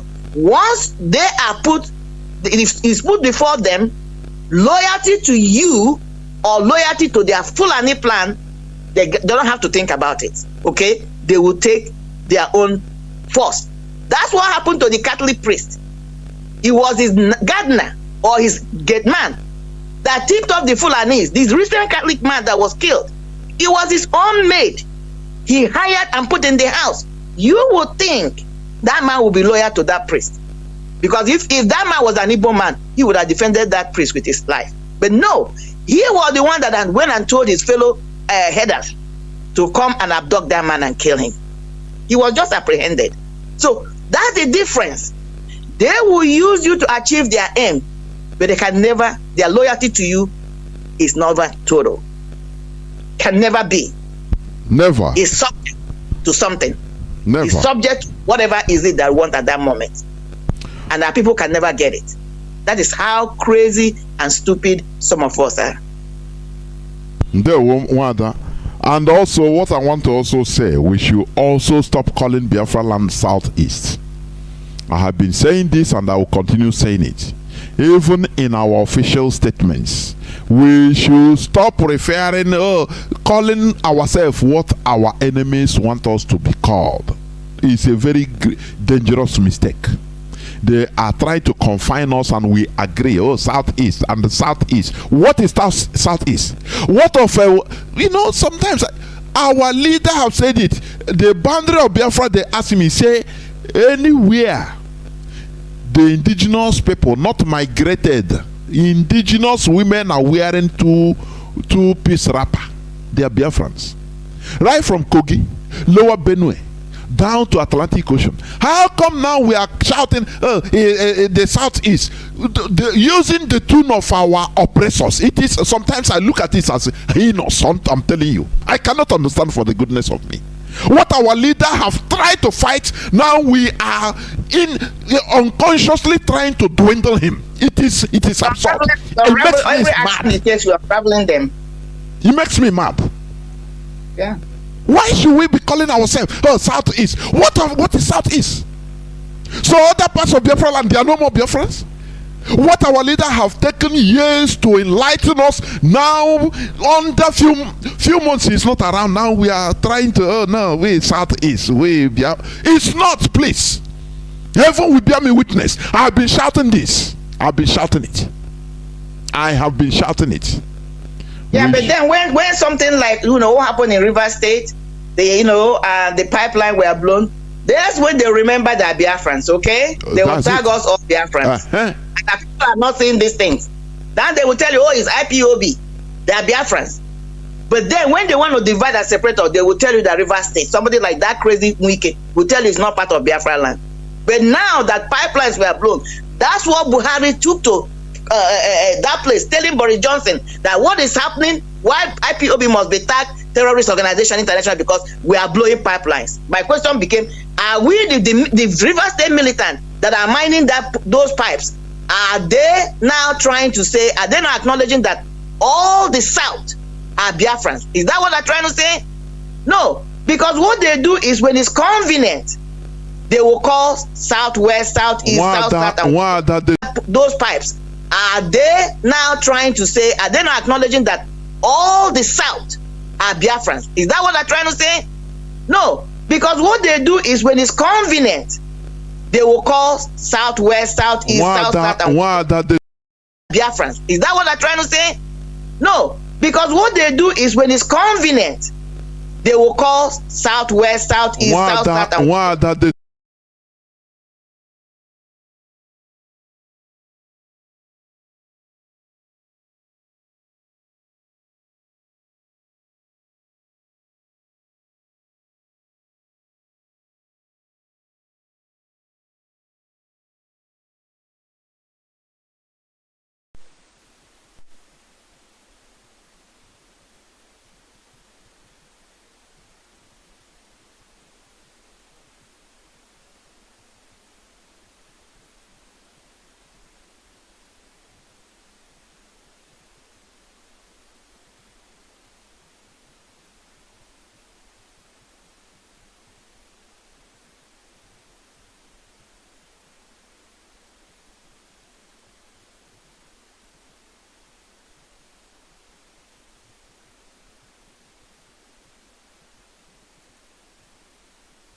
Good evening, great Biafrans, wonderful people and beautiful people. I welcome you this evening. It is the day that Chukwu Kikabiama have made. My name is Mazi Chukwu Onoha, and of course today is the 24th day of May 2022, and the time standing here at 13 minutes past 8 p.m. here in Johannesburg, and of course it should be 13 minutes past 7 p.m. in Biafra land, and the same minute past the top of the hour wherever you are hearing the sound of my voice. I say to you, good morning, good afternoon, good evening. Without wasting any time, permit me, of course, to usher in the head of the directorate, the Indigenous People of Biafra, IPOB, in the person of Mazi Edoziem, who will address Biafrans right now and all the lovers of freedom worldwide. Mazi, I don't know if you can hear me. Yes, Mazi Ikechukwu, I can hear you. Can you hear me? Loud and clear, and the whole world is listening. Please go ahead. Thank you so much. Greetings, great Biafrans. I want to say good morning, good afternoon, good night, and good evening to you, depending on your time zone. My name is Mazi Edoziem. I come from Ihe Oma. Ihe Oma is in Olo province of Biafra land. And by the grace of Chukwu Kikabiama, I serve the indigenous people of Biafra in the Directorate of State as the head of directorate. First of all, let me apologize for the delay in the commencement of this very tonight's program. Tomorrow, great Biafrans, a day of great event in our land. But before I get to that, we are all aware that the 26th of May 2022 is a date that we have a case. The Biafran people and of course our leader Nnamdi Kanu, his case will be coming up in the Abuja High Court in Abuja on Thursday, the 26th of May 2022. And as we are accustomed to doing, we have laid down process and procedure of what we have to do on this very day. First of all, we must show solidarity apart from putting that day in the hand, committing that day in the hand of Chukwu Kikabiama. We will show great solidarity with our leader, that he and the world may know that for us, there will be no retreat and no surrender in this project that we have embarked upon. For us, we are one with him all the way. And while the people in Biafra land have been doing great and marvelously well, they have been sacrificing out of very genuine love for Nnamdi Nnamdi Kanu. We encourage them and we commend them. And we say to them, hang on a little bit while, for it is no longer going to be too long, and we shall glorify the name of Chukwu Abiyama, and we shall rejoice in the land of Biafra. Therefore, we will continue to show solidarity with our leader on the 26th. And in Biafra land, I call upon all Biafrans of all walks in life to observe a total lockdown of the whole of Biafra land on the 26th of May 2022. A total lockdown of the territory of Biafra land. A sit-at-home will be observed. To observe a total lockdown of the whole of Biafra land on the 26th of May 2022. A total lockdown of the territory of Biafra land. A sit-at-home will be observed. To observe a total lockdown of the whole of Biafra land on the 26th of May 2022. A total lockdown of the territory of Biafra land. A sit-at-home will be observed.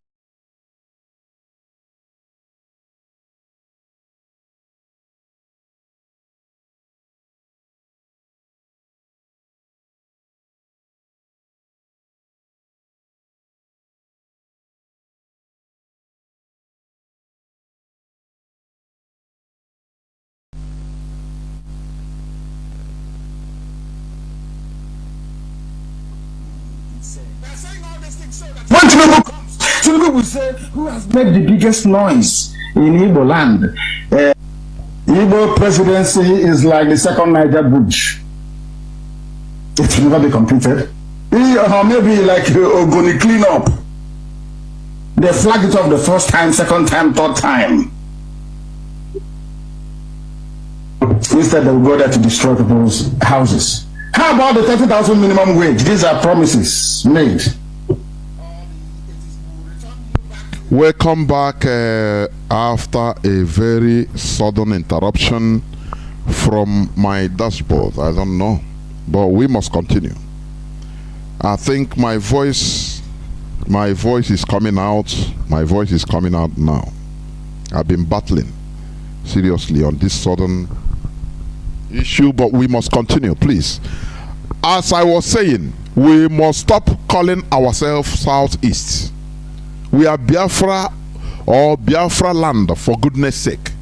It starts from lower Benue, Kogi, down to Atlantic Ocean. Let us stop, confining ourselves to what the caliphate wants us to be.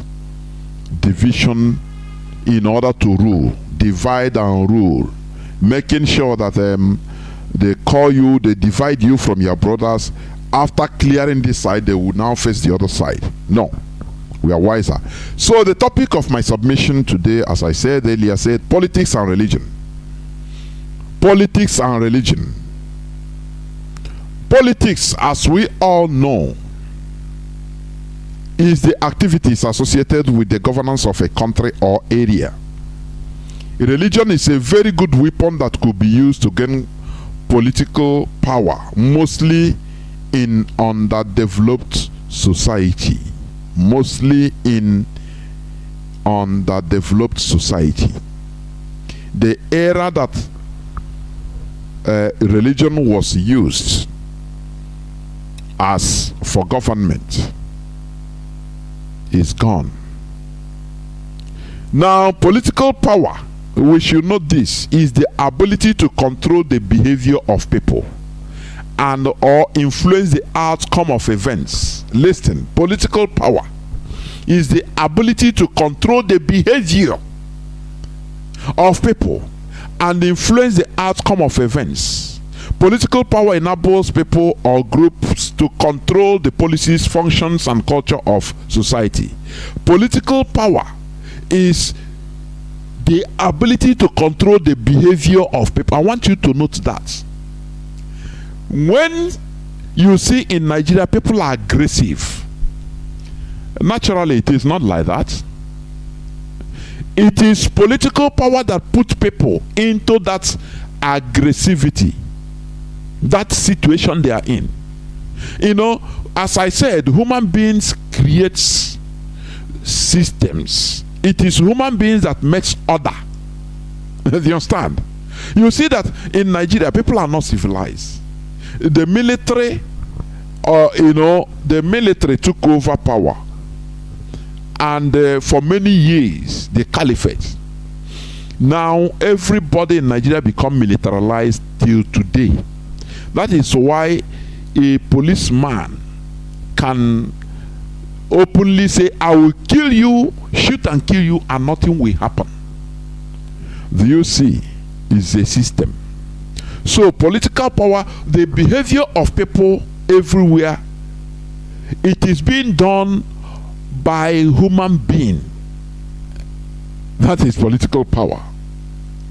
The way people behave in every society, it is not something that comes maybe spontaneously or just naturally grow like that. No, it is trimmed. It is just like flower.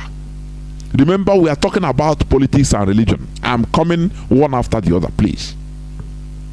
When you see the way people behave in a society, it is how their government, their society makes them to be. It is human being. God didn't do them like that. That is why when you see people, for example in Nigeria, you touch somebody by mistake, he will slap you. I saw one boy, you know, these people doing prank in Nigeria. In many of them have been. I saw one boy that was killed because of prank, because of the system in that area. People don't tolerate. They don't have that sense of humor and you know, that type of tolerance. Everything is like wild animals. Before you can tell, you will carry knife and hit you, because it is how the behavior, it is how the human being, the system, the people in political power makes the people. That is what I want people to understand. Now, also the stupidity. It's a behavior. People in power make people to be stupid in Nigeria by laughing. Do you see, like all these comedians, Night of Thousand Lives, all these people that used to talk, you know, or make people laugh anyway. Politicians will just hire them, come and make us happy, so that they will use everything, even something serious. Yes, it's okay, but now they put Nigeria into using even their life serious, something highly that should even cause revolution in a country. They use it, everybody laugh over it. It is because of people in politics. Now, we are talking about politics and religion. You know, as we used to say here, before, religion was used to organize a society. I mean, what I mean before, because till now it is being used, but in underdeveloped countries. Do you understand? That is where religion is still functioning very, very well. Underdeveloped countries, where the human beings fail to function. Now they believe in one spirit that will come and do it for them, do miracle for them. That is one thing. Now, religion is also used like let me give example. A Muslim religion, they have not officially separated power, or state and power, or state and religion. That is daily running of government. They are still stuck, they are still using religion to run their government. That is number one. Okay, both religion and politics have one common goal. We talk about the similarities, the differences. Politics and religion. Both religion and politics have one common goal. That is to acquire political power and use it to fulfill their aims. However, to achieve this objective, what is happening?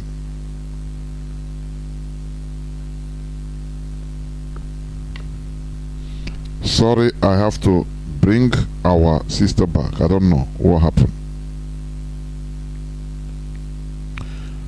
I am talking about politics and religion. I don't know.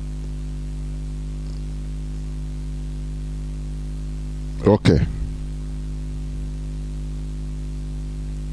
Okay, we must continue and avoid the distraction. We must continue. So, as I was saying, both religion and politics have one common goal. That is to acquire total political power and use it to fulfill their aims. However, to achieve this objective, their methods are different. Religion mobilizes religious sensibilities of people in order to get their support to capture power. That is it. Why politics uses intrigue, diplomacy, and makes attempts to win public opinion either democratically if the system allows it, or usurp power with the help of the army if the system is underdeveloped and backward. If religion holds political authority, its ambition is to exploit it to fulfill a divine mission. That is what they tell people. All these are methods of holding political power. They will use religion. They will tell you that, look, it is divine intervention. You know, once they talk about divine, everybody, everybody will listen. You know, just like in our land today, God called me. I used to think about this. Oh, I have a calling from God. You know, there is no way you can verify, because they put you in somewhere that you can never go to verify. Or God told me to say this. How do we know? Because we don't know who is God physically. We know he exists, but we don't know where he is. If you say maybe Mr. X told me, we can go and verify and call Mr. X and say, did you tell him really? Did you talk to him? But the excuse our people are using today is, God told me. I have God's calling. These are people that are hiding under your religious sensitivities in order to enter into your brain and nothing more. Do you know where God lives? Do you call you through telephone or through telegram? That is a question, but people don't ask it, because once you venture to rise up to ask a question, reasonable question, they say, are you asking God question? Now, as I was saying, if religion holds political authority, its ambition is to exploit it to fulfill divine mission. It claims that it derives authority from divinity, and therefore its mission is holy, motivated to reform society under the spiritual guidance. Let us be careful. Like all these outbursts that are coming from so-called men of God, because we don't know whether they are men of God or we don't know. It's just what they claim. There is no way to verify. If they say maybe governor called me, we can even, governor is a human being, we can verify and say, governor, did you really call this person? But once God say, God called me. Now, I saw in a social media where people are praising somebody. Oh, he talked through. He said, as long as I know, the Igbo time has come. I want people to understand. There are many ways to kill a rat, I'm telling you. You know, our people are highly sentimental. Oh, God have remembered the Igbos. This is your time in Nigeria now for you to be president. He talks many things, and I listened, I analyzed, I say, oh, these people are putting our people into more hole. Once they praise us, oh, you are from Israel, oh, nothing you can do, well, you fought war, and no person even know that you fought war in Onisha, in Aba, in nowhere, so this and that, oh, this is the time you have to take, and everybody sentiment now. And I say, look, these people are coming to us through different ways. Once they say God have remembered the Igbos in Nigeria for presidency, I chuckle, because they are using God, say, in order to knock our people off. That is religion for you. It's political. You know, our people, we always we are hysterical about politics. No, we are not politics. We are not doing politics. No. I used to say the right word is we are not into Nigerian politics, because Nigeria does not even play politics. Nigeria, what they do is criminality. The system is rotten. Politics is something IPOB is a political movement because it involves many millions of people. It's a freedom fighting movement, not Nigerian politics. Let people understand me. There's a difference between politics and Nigeria politics. There is a very great difference. We are not into Nigerian politics. Do you understand? We are doing what we are doing in order to steer our people to the right direction, so that our future generations will not regret having us as their ancestors. That is what you are doing. It is political. Okay. Religion claims that it derives authority from divinity, and therefore its mission is holy, motivated to reform society under the spiritual guidance. Religion determines its authority on divine laws, which could not be changed with human intervention. But the breakthrough by the Europeans in changing political powers from religious-based monarchies and feudalism indicates human emancipation and maturity. At the first time, they say religion determines its authority on divine laws, which could not be changed with human intervention. That is why still in Nigeria, still you will see so-called that the Jew or man of God, shitting in the altar. People will be, no, don't ask question. Oh, he is called by God, so leave him with God. This is the situation the Europeans were about 500-600 years back, not knowing that those clergy were just using them. We are smartly using their brains. Oh, God put me here. Then who are you as a human being to remove him? But at time people started asking questions. That is the era of emancipation, era of enlightenment. Europeans started asking questions. Oh, but come on, where did God? This man was born like me, an ordinary person. Then where did God choose him? How? When? Where? So that anything he can do anything and no person questions him.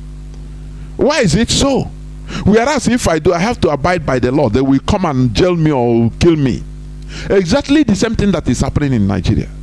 Any person can use the name of God and do anything he wants as Daddy Gio, and he will not be held into accountability. He will do it with impunity because God told him it is God. And the people are believing this because people are still backward. This time we are in an era of human politics, human control, whereby human beings control things, do things. I said it during my preamble. It is human beings that put, like today, it is human beings that calculated 30 days, 31 days, they added one days to few. They made it, they calculated the natural process to be 365 and 1/4 days, makes up 1 year. All these are human calculations. It is not something that heaven or I don't know, one system called God just open mouth and talk to anybody and change everything. No. God have finished his creation. If we come into that, God, the creation has finished by God. What remains now is human discovery. And you cannot make this human discovery an advancement without asking obvious questions, without prodding even into the religion that they make you don't ask questions there. You must ask questions for you to advance. You understand? You must ask questions. Like I think this lot of what do you call it? This natural, if you throw something up, it falls down. The gravitational force. Somebody found it out. It has been existing, but nobody know. I think it's Pythagoras. Calculations were made, and he found out that look, when you throw something at a stage, it will stop. It doesn't matter even if it is nanosecond. Now it start coming down. There is a force that brings it down. All this asking of questions and findings make people, human beings, to understand that look, if you can overcome this gravitational force with another force, mechanical force, now you can fly. I don't know whether people understand what I'm saying.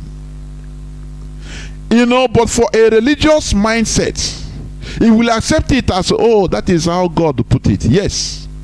Oh, that is how God put it. Just accept it is like that. Don't ask questions. Don't make researches. It is God. Now you stay like that from now till forever. No changes. But asking question, what is the essence of this force? Where does this force come from?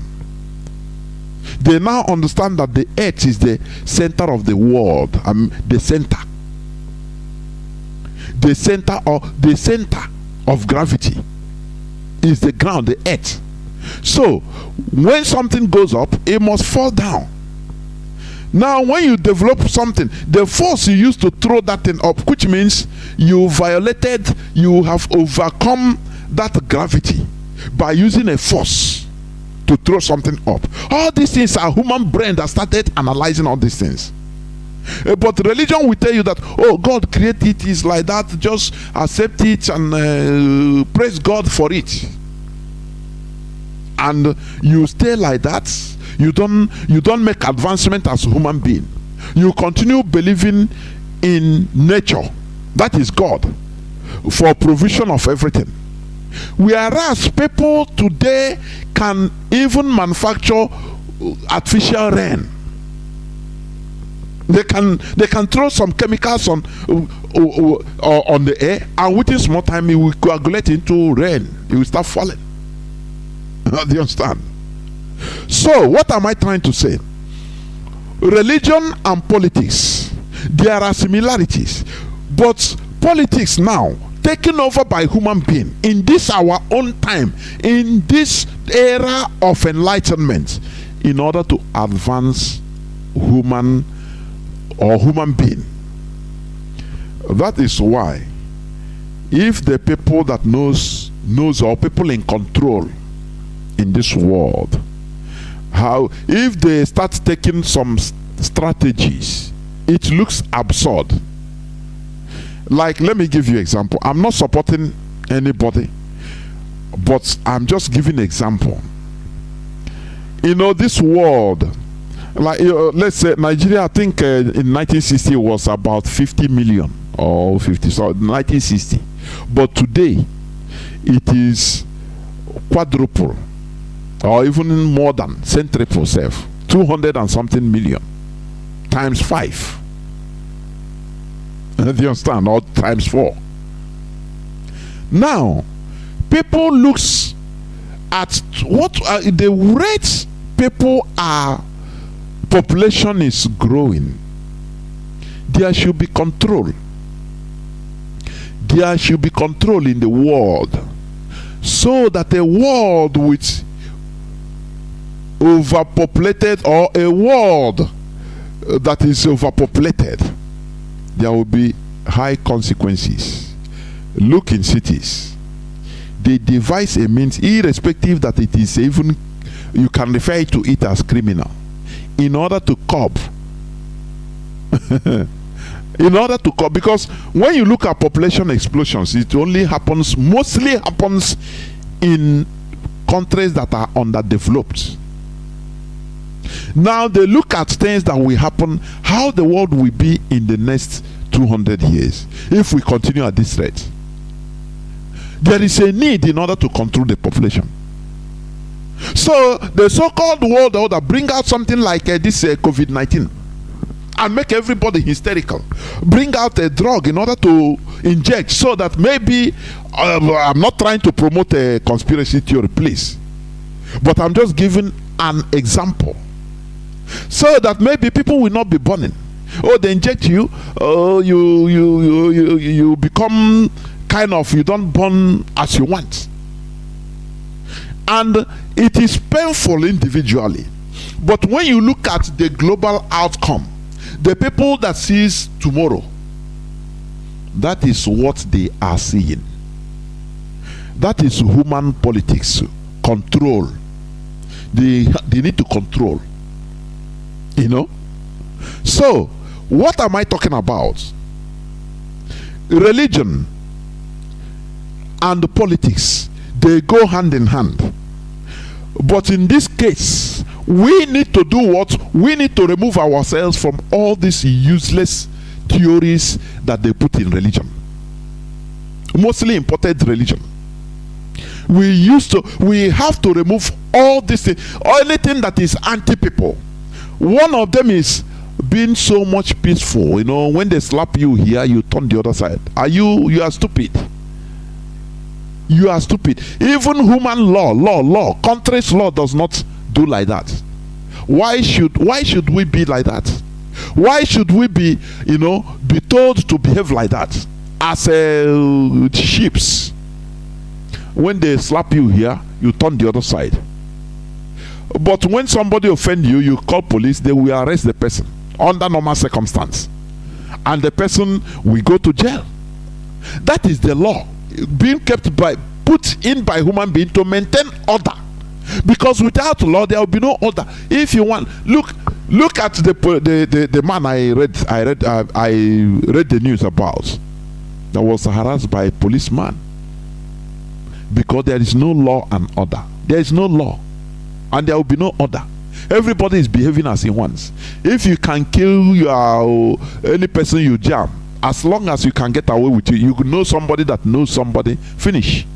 That is why people are going in order to make friends, even if to sell themselves to the caliphate in order to seem powerful.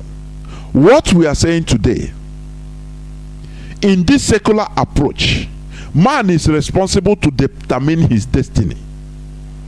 Are you hearing me? Man is responsible to determine his destiny. He is not under the control of divinity to remain submissive and inactive. On the contrary, he is supposed to initiate and plan to build a society according to his vision. This is where enlightenment plays a very important role. Enlightenment makes man to be solidly in charge of his own destiny.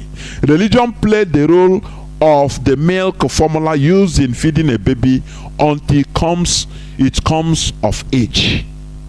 That is what we preach here, please. I don't know whether you want to come in first before I continue. Somebody is calling me, disturbing me. I will block this person, please. Wanda, please come on, go on. Can you hear me, Mazi? Yes, go on. Okay, yeah. To buttress the points you have made so far, I would like to start by saying what I call the genesis. We must understand that religion and politics are two essential parts of the human being who we are. What am I trying to say?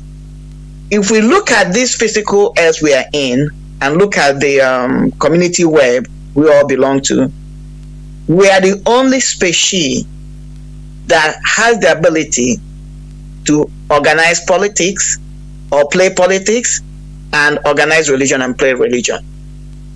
These are statements of fact. Animals don't have, any other species or any other creation, or creature we have on this physical earth. They don't have that ability. So what does that tell us?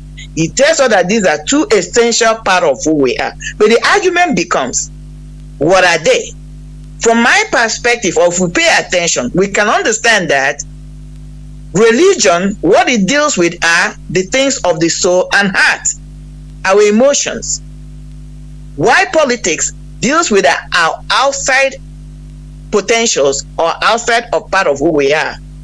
When it comes to dealing with our environment, how we live, how we function, and our interactions with one another, that's politics.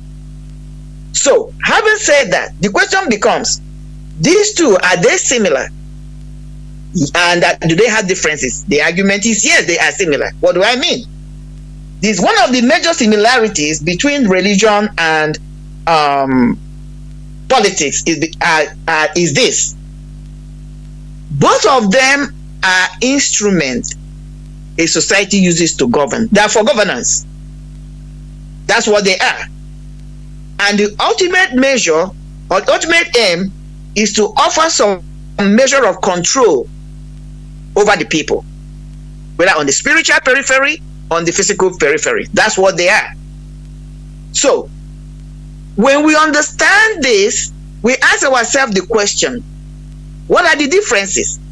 The major difference is that religion is not an empirical experiment, but politics is an empirical experiment. You just tapped into it when you talked about population. With religion, no society can be able to say, this is the number of people in my community. Because a good government must know the population of his community or his country, because it helps you in planning what to do and what not to do. That's one of the major problems Nigeria have today. If you ask Nigerians, they quote, we are 2 million. Ask them the last time they had a census. Even in that, the census was not real. They faked it. So when you have a society who do not even know their population, no database, Nigeria has no database for the yes, people. that's what I'm doing. So they have nothing to work with. They don't have the threshold, at least, to make plans. That's why you see the chaos. One of the major reasons why you have chaos in the country. They don't have anything. They don't have infrastructure. They don't have structures put in place that will give them that, that threshold to begin to make plans. That is the major difference between organized, we call it organized, civilized society, and unorganized and uncivilized society. And that is why you see that the unorganized and uncivilized society are always undernourished, underdeveloped, because they can't make a plan. They don't have these things. They don't have this empirical scientific data to work on. So yeah, are both of them part of who we are? Yes. Because as human beings, we are emotional. There's an emotional part of which is what religion feeds, supposed to feed. But religion cannot give us development. Religion cannot take us to certain levels. Religion cannot even what you just, and again, something you mentioned, religion, even when somebody like Pythagoras came up with all their theories and things like that, they were discounted. They were not believed, because religion is belief. You don't have a data. You cannot measure it. So because you can't measure it, there's no proof. I can wake up in the morning and tell you, I was in the dream and I went to heaven. You don't have a yardstick to measure it. But if I tell you that God call you, or God say I should tell you. Yeah, you know this? They say, oh, a man of God called by God. Who was there? What was the language God used? What is the language of God? How do you know you were called? I can understand if somebody said, I have a gift. Because we, as human beings, we all have potential. I call it potential. You have your potential, which most of them are the qualities in you. Some of them are shaped by your location. Some of them are shaped by your interaction, the nature and nurture as you're growing up as a child. Some of them are inherent qualities you have. Most likely because the way you're genetically wired or your foundations. I'm not going in there. I don't want to digress. So somebody can come and make those statements. I don't have a way to measure. I don't have a way to prove. It's subject to their truth.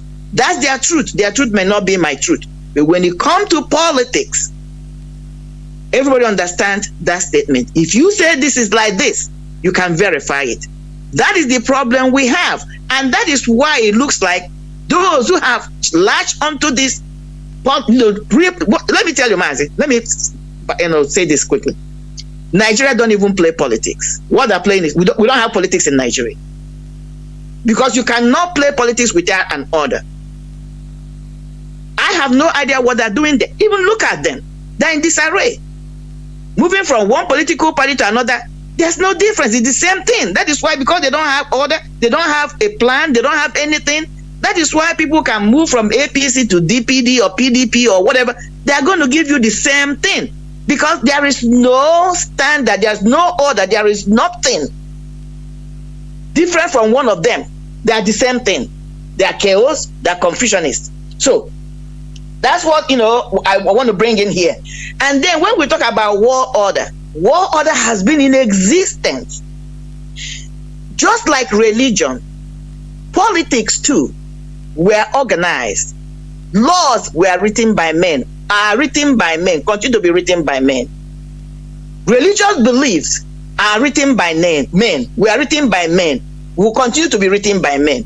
Why do I make these strong arguments? And I can, say that. When you go, because when you come to religion, religious people try to claim that what they claim to be the laws of the spirit or the laws of the religious setting are not subject to change. I am here to challenge them. It's a lie. Because when we go back to what they call the laws, the spiritual laws, that's not what is happening today. There have been a lot of things, new acceptances, things like gays, things like other things, divorces. In the olden days, divorce was a taboo. But now, even a pastor can divorce and marry many wives. It doesn't matter. Okay? And nobody is now frowning at it. In fact, they will justify it. So, things are changing. The same thing with politics. What am I bringing it here? That both religion and politics are subject to revolution. There must be evolution and revolution. Let me use the word evolution. Let me not use revolution because it may sound a little bit harsh to people who may not understand. Even revolution, you are right. Because there are revolutions in even Christianity in Europe.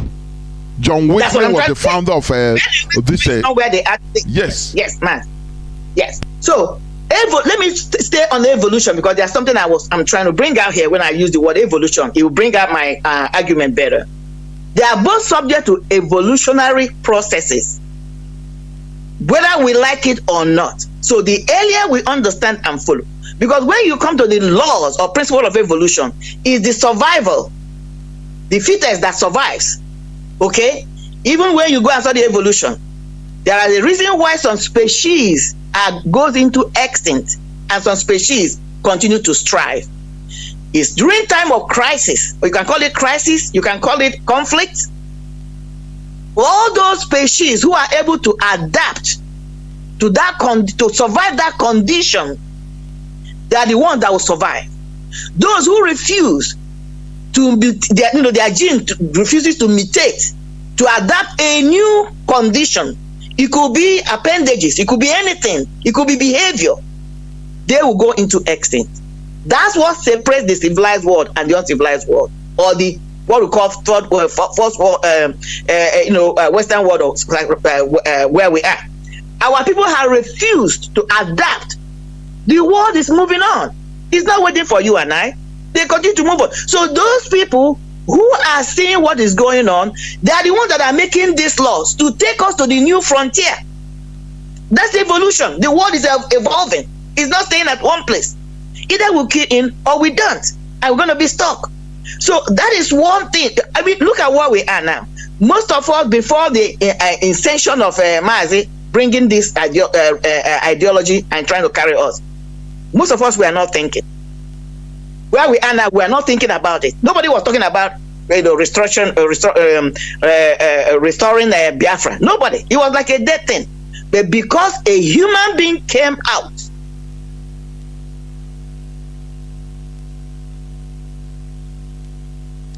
we are where we are now, preaching Biafra.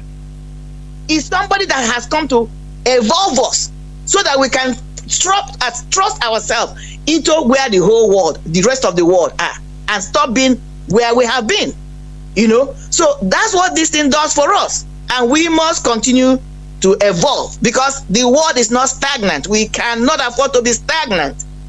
That's what religion does. Even religion is evolving, because when we look at the kind of religion that practicing in underdeveloped world, it's not the same religion that practicing in developed world.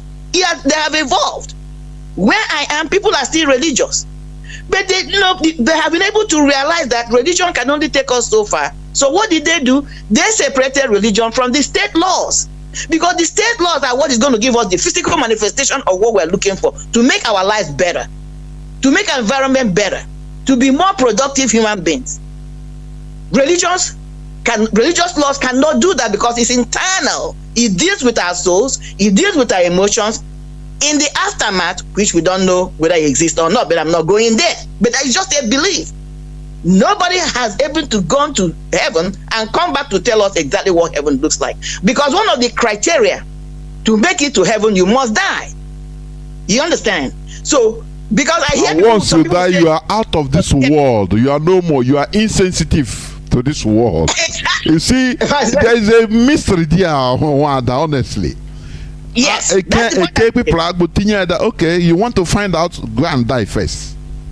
Yes. Go on. Because even when according to the Christian Bible, even when Christ died, And let me go. I'm not going to argue with them. He resurrected. I wasn't there. I'm not going to argue whether he did or not. But let's go with the concept that he resurrected. He did not stay on earth to tell us anything. He left. He didn't stay to continue to tell us how that place was. No. Let me give you something that happened yesterday. I was supposed to be in a conference meeting yesterday. I came back because I pulled extra hours the previous night. I came back yesterday morning. In fact, about 10 a.m. I said, let me take a little sleep. The conference meeting I was supposed to have was at 1 o'clock. Mazi, I woke up at 2 p.m. I felt horrible. But let me tell you what came to me. I saw that one of the participants called me multiple times. Mazi, I did not hear the phone rang. So what does it say? I was out. Because what most of us don't understand that each time we sleep, we are practicing death. So all these people that are claiming that they went to heaven and came back, my argument to them is this: while you were asleep, when you were in a deep sleep, do you know what was happening around your environment? The answer is no. You only become conscious when you wake up. So one of the criteria for going to heaven is dying. And I have not seen anybody that died and came back to life, apart from Jesus. I don't want to fight with the Christians, apart from him. So why is it that people find it difficult to concentrate and pay attention dealing with that which is where you are, the physical world? You are now preparing yourself to a world that you don't even know what happens there. That is where we are being gamed. The Fulanis understand that politics is the way out. To have that lifestyle you want, you can die later. Even though they deceive their gullible members to go and do their best for them and go to heaven and get 21 virgins. The argument you should be asking these Muslims, if they so believe in what they're telling you, this paradise, why are they not sending their own children to go and die first? Why are they interested in conquering people's earth, land, not, why? Physical earth. They are not interested in conquering they are interested in conquering the physical earth and distribute the wealth with their children. Even what is happening in Nigeria today. But then they will send their children out to the west. Even the case on hand now, Ekperemadu. Let me go there. If they had a good hospital, Ekperemadu had no business going abroad. Whether his story is genuine or not is immaterial at this material time. But he took his child outside the craziness of Nigeria. But look at how nature is interesting, pulls him back to that thing he's running away from, because they refuse to do what they're supposed to do. So what I'm saying that our people should pay attention, or we on the lower level should pay attention and realize that the way these people have been operating, if this heaven is so real, even the GOs, they say their children are abroad, they be the one telling you, oh, you should be in this world, but do not participate in whatever is happening in the world. But they will take their children out to the Western universities, to the best schools. To the real world. The real world. The same world they're telling you not to be part of. Okay? If it's so true that heaven is this, and they know for sure, they will send their children first. Not you and I. People must think and understand this. They will send their children to go there and occupy before you and I will come there. So that tells you they don't even believe in what they're telling you. But that's what they're using to deceive our people, Mazi. Do not get involved in, the real politics. Do not talk about, just get involved in religion. Again, the topic at hand, is there a difference between religion and politics? And I have argued that both of them do the same thing, even though you have a little bit of variables, which is one deals with the inner person, which is the soul and the heart, the feelings, and the other one politics deal with outside. But again, look at what is happening, Mazi. In Nigeria, as a case study, look at how somebody that claims to be a Muslim, Buhari, when he needed the votes from the East, what did he do? As a Muslim, Buhari had no business going to Mbaka's church, going to an infidel. But he went because he understands that all he was looking was to consolidate power. It doesn't matter how he gets it. He came there. He didn't come for conversion. He just came to put himself there, and of course it worked. But look at what he did, the deception. Immediately he got into power, Mbaka becomes an infidel again. That's how they roll. So, again, look at what is happening. The religious people now have taken it upon themselves in Nigeria to be preaching and promoting PVC and election. And yet they will tell you, you should have nothing to do with the world. Politics is of the world. But they are now preaching politics inside from the pulpit in the church, telling you no PVC, no Holy Communion. The argument becomes, what has PVC got to do with your soul going to heaven? Remember, the PVC is physical. The PVC is supposed to be sinful according to them, is political. We should have nothing to do as believers with political processes, because our home is heaven. But now, the same people from their pulpit, because it's all about control. It's all about controlling powers. Because what is happening in underdeveloped countries like Nigeria is that the political elites have come together to work with religious elites to continue to subjugate the same population. And that is what our people must understand. None of these people care about you. It's all about control, continue to subjugate, continue to hold us down.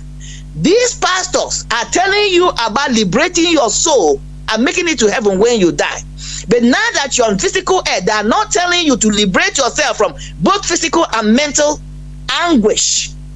But they themselves are using you to liberate themselves from physical and mental anguish. Mazi, I'm going to yield for her as she will continue to ride this wave. What you said, you're correct.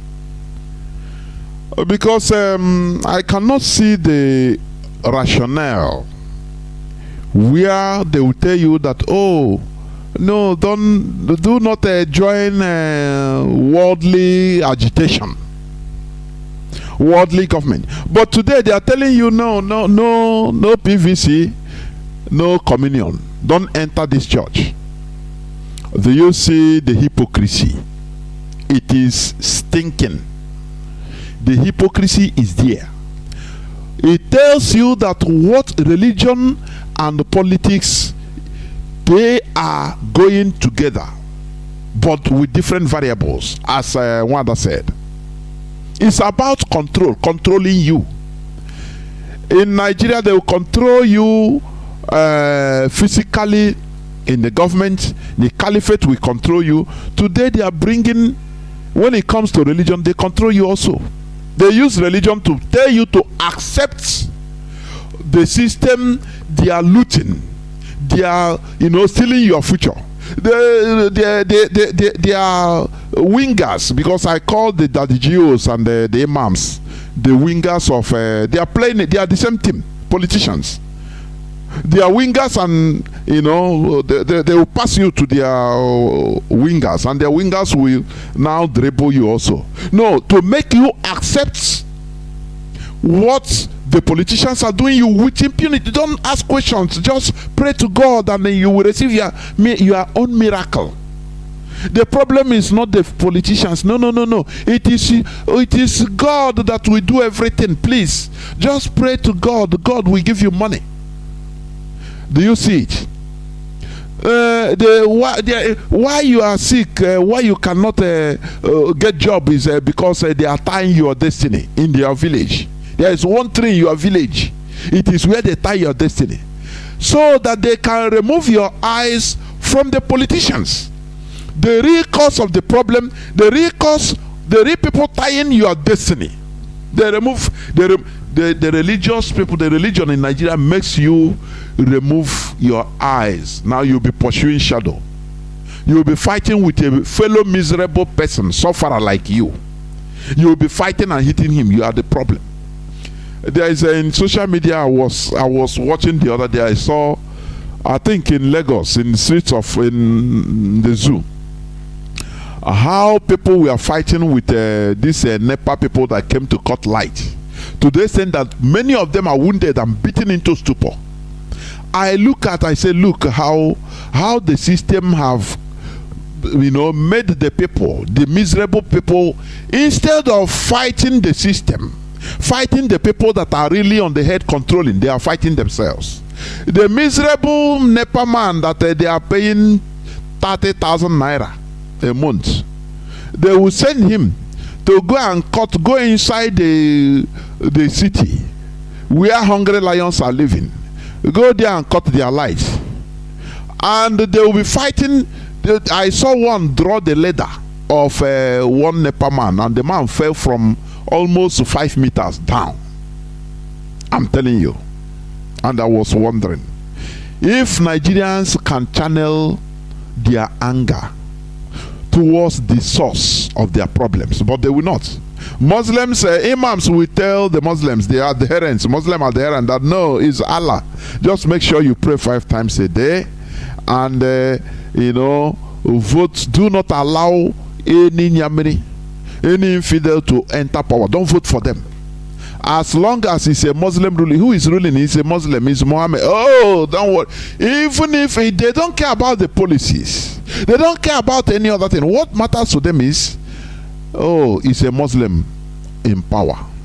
The same way they are playing regional or tribal politics. Oh, Igbo presidency, Yoruba presidency. Yes. All are interwoven. Do you see how they use religion in order to dupe people in Nigeria? We are here to open your eyes so that you make the right decision. The study of beginning and spread of any religion shows that every religion is started in a particular space and time. Therefore, the main focus of its teachings is the solution to existing problems. Do you understand? That is, it baffles me how still people are stuck in 7th century in Islam. They'll tell you any person that law of blasphemy.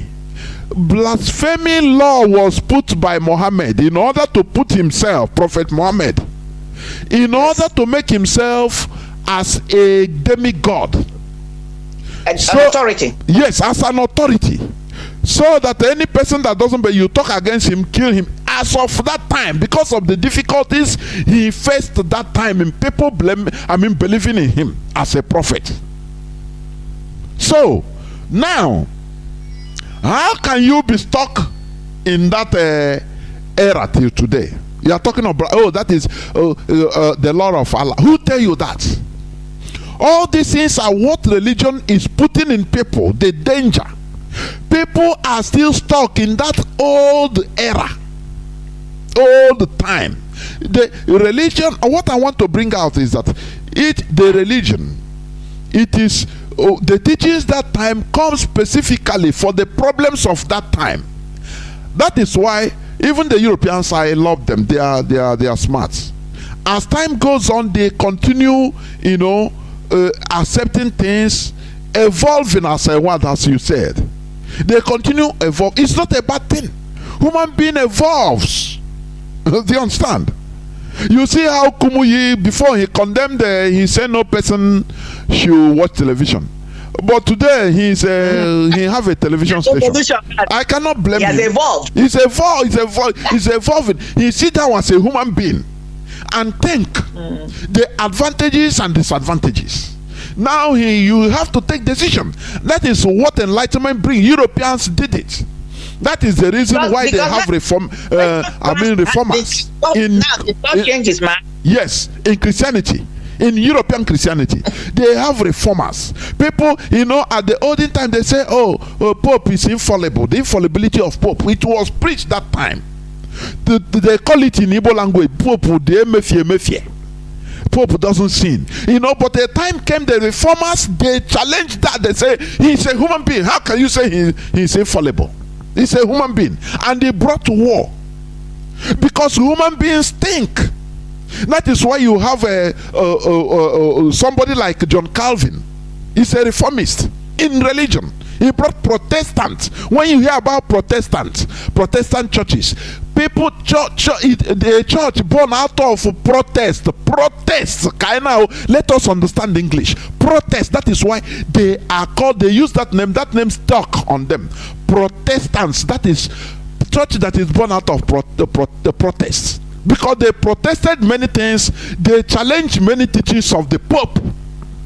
That is the only thing. When they say Pope is infallible, they say no lie. Which why? He's a human being. Is it because he's wearing something? He's a human being. So they started challenging, and the thing there were discourse. There were discussions in the church.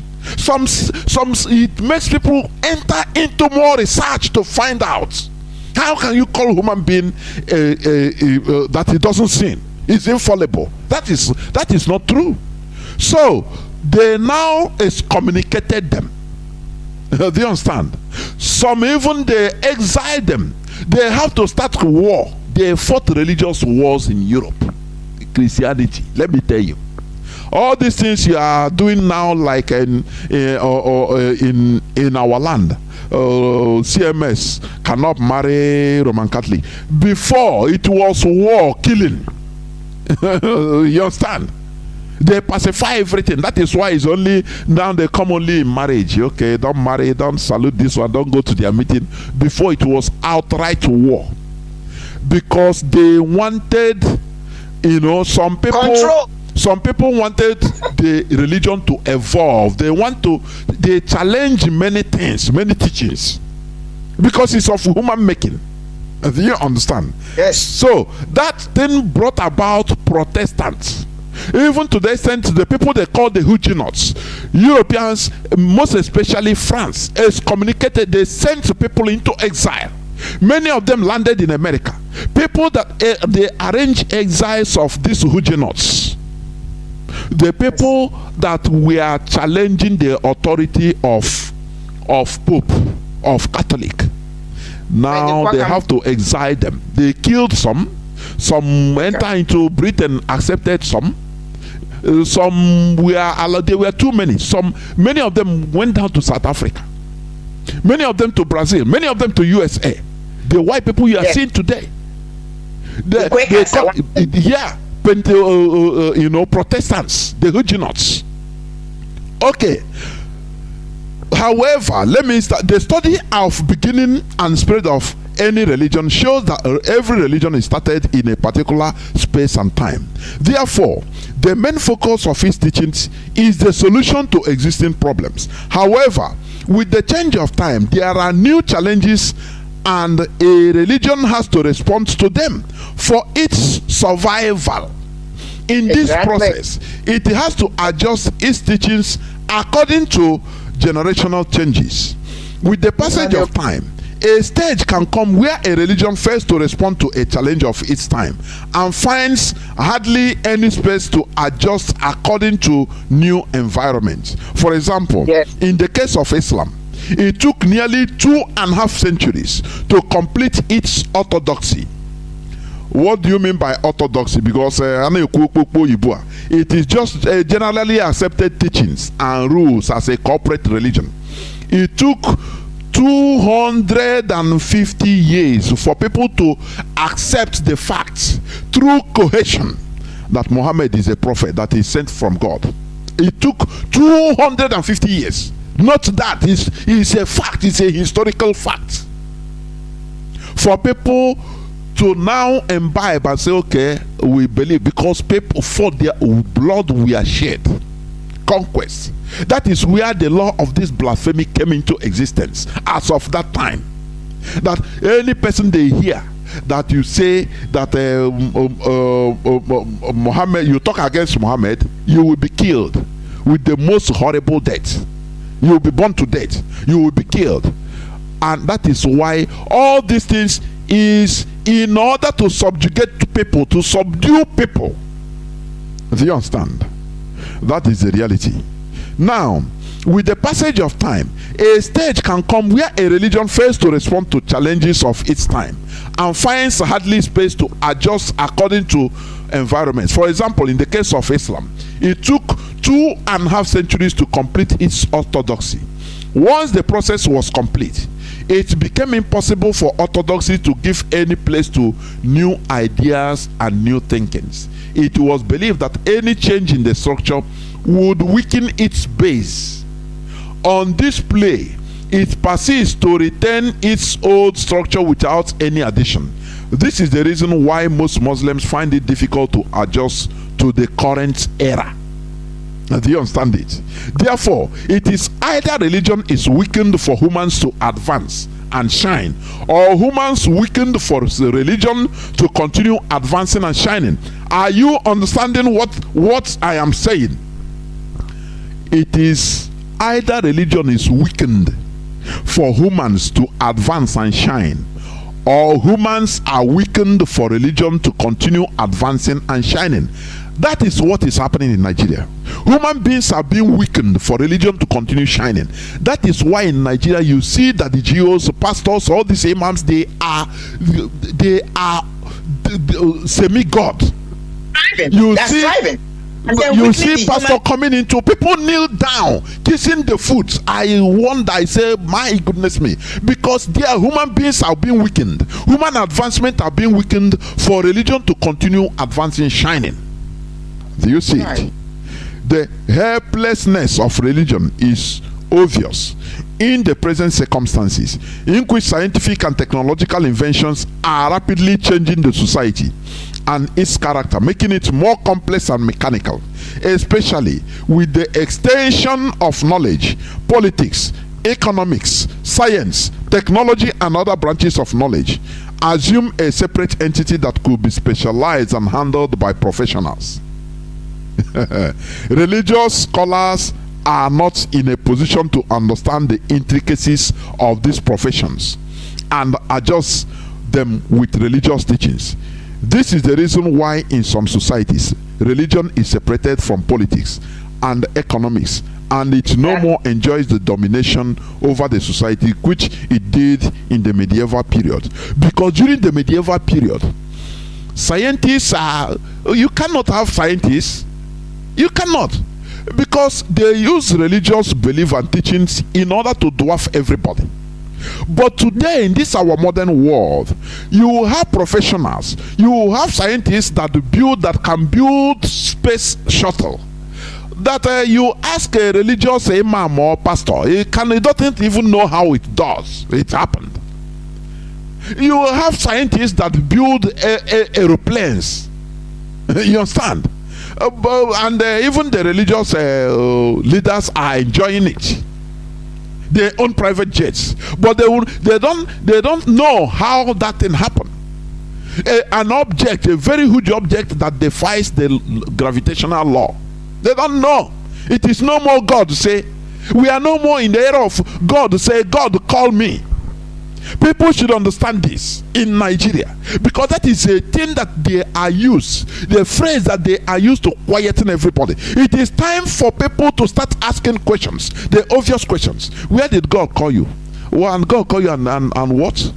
He called you to build an aircraft. If you can say, like one that say you have a talent, no problem, that you have a gift. But God call you to do what? To start establishing one place in your parlor, and people will is that what you do? We are no more in that era place. It is because of the failure of physical politics, human beings in Nigeria, that this religion is thriving. Once human beings rise up to take charge over their world in Nigeria, you will see religion will go down. People will be religious, yes, some people, but no more in this sense. That is what we preach here. After all, in Germany, let me tell you, in Germany they have a political party they call Christian Democratic Union. It's existing till today in Germany. They use it as a name, not in belief or anything, to make, you can be a Christian by identity, not in practice or belief. No, just by identity. They have Christian Democratic Union in Germany. It's a political party. It doesn't make them, have the views of the antiquity Christian. No. Only it is an identity. That is it, and nothing more.